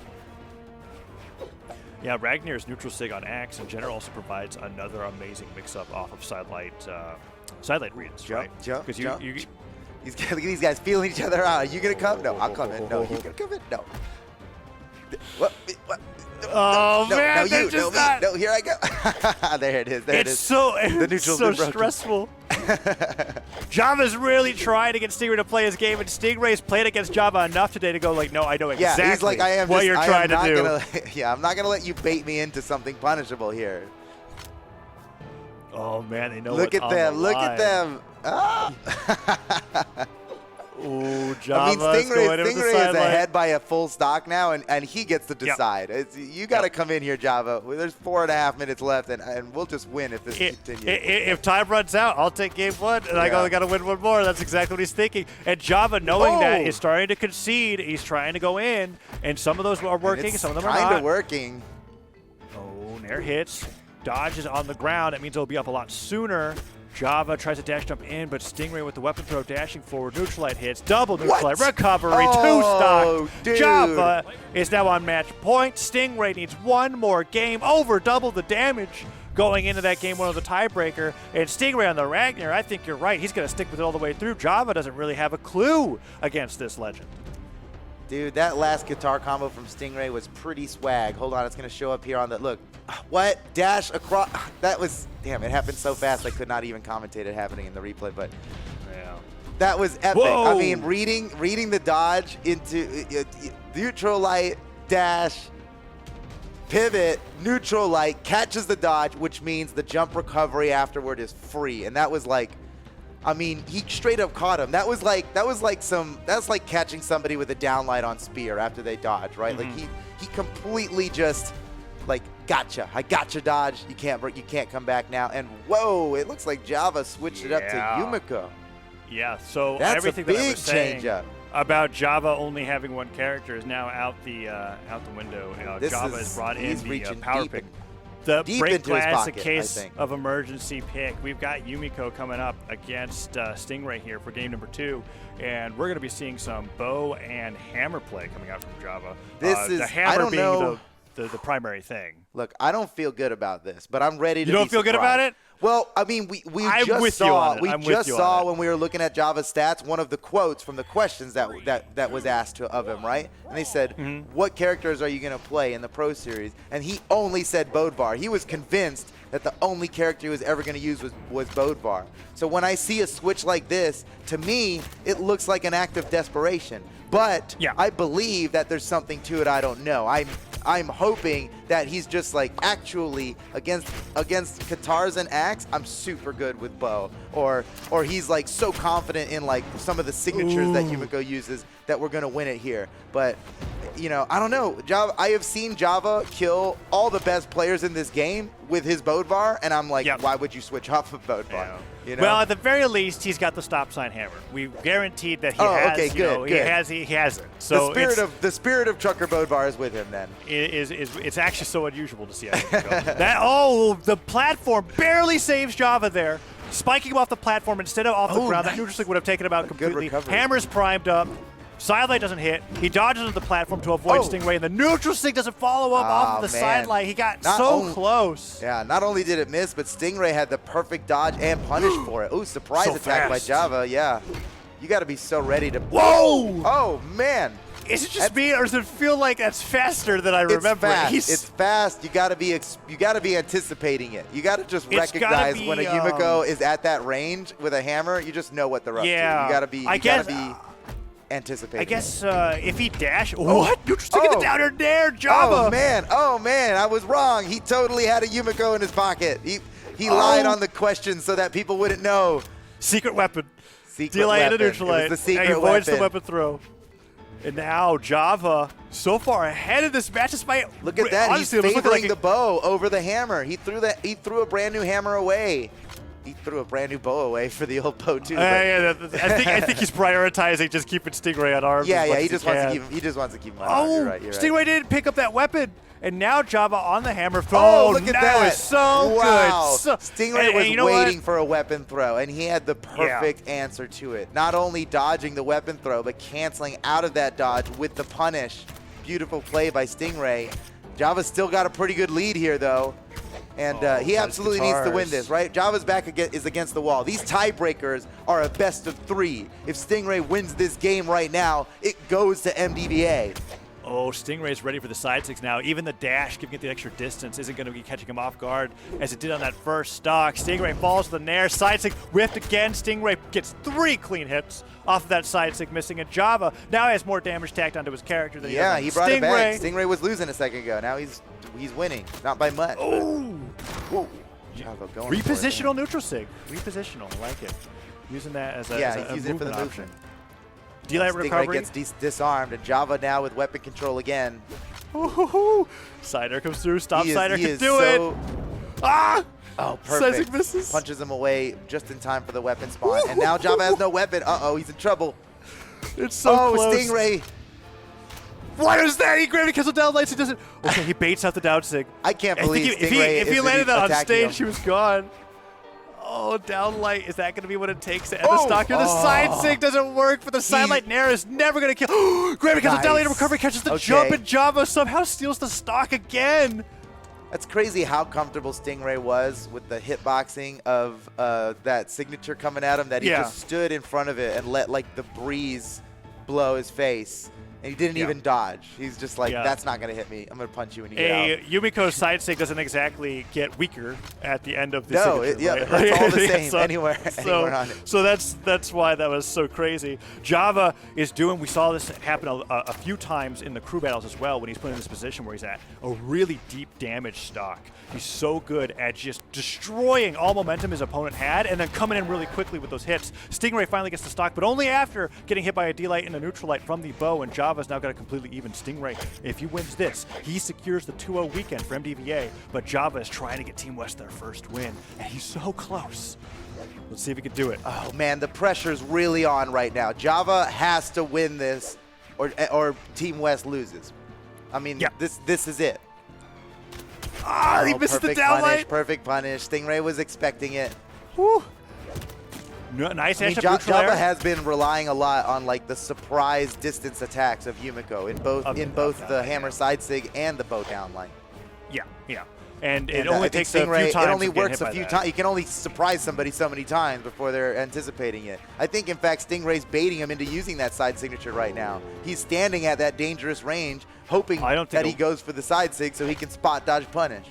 I don't think Java's going to be able to get a weapon throw pickup again. I think the next time Java goes for a dash or weapon throw, Stingray's going to dodge it, and he's going to punish him.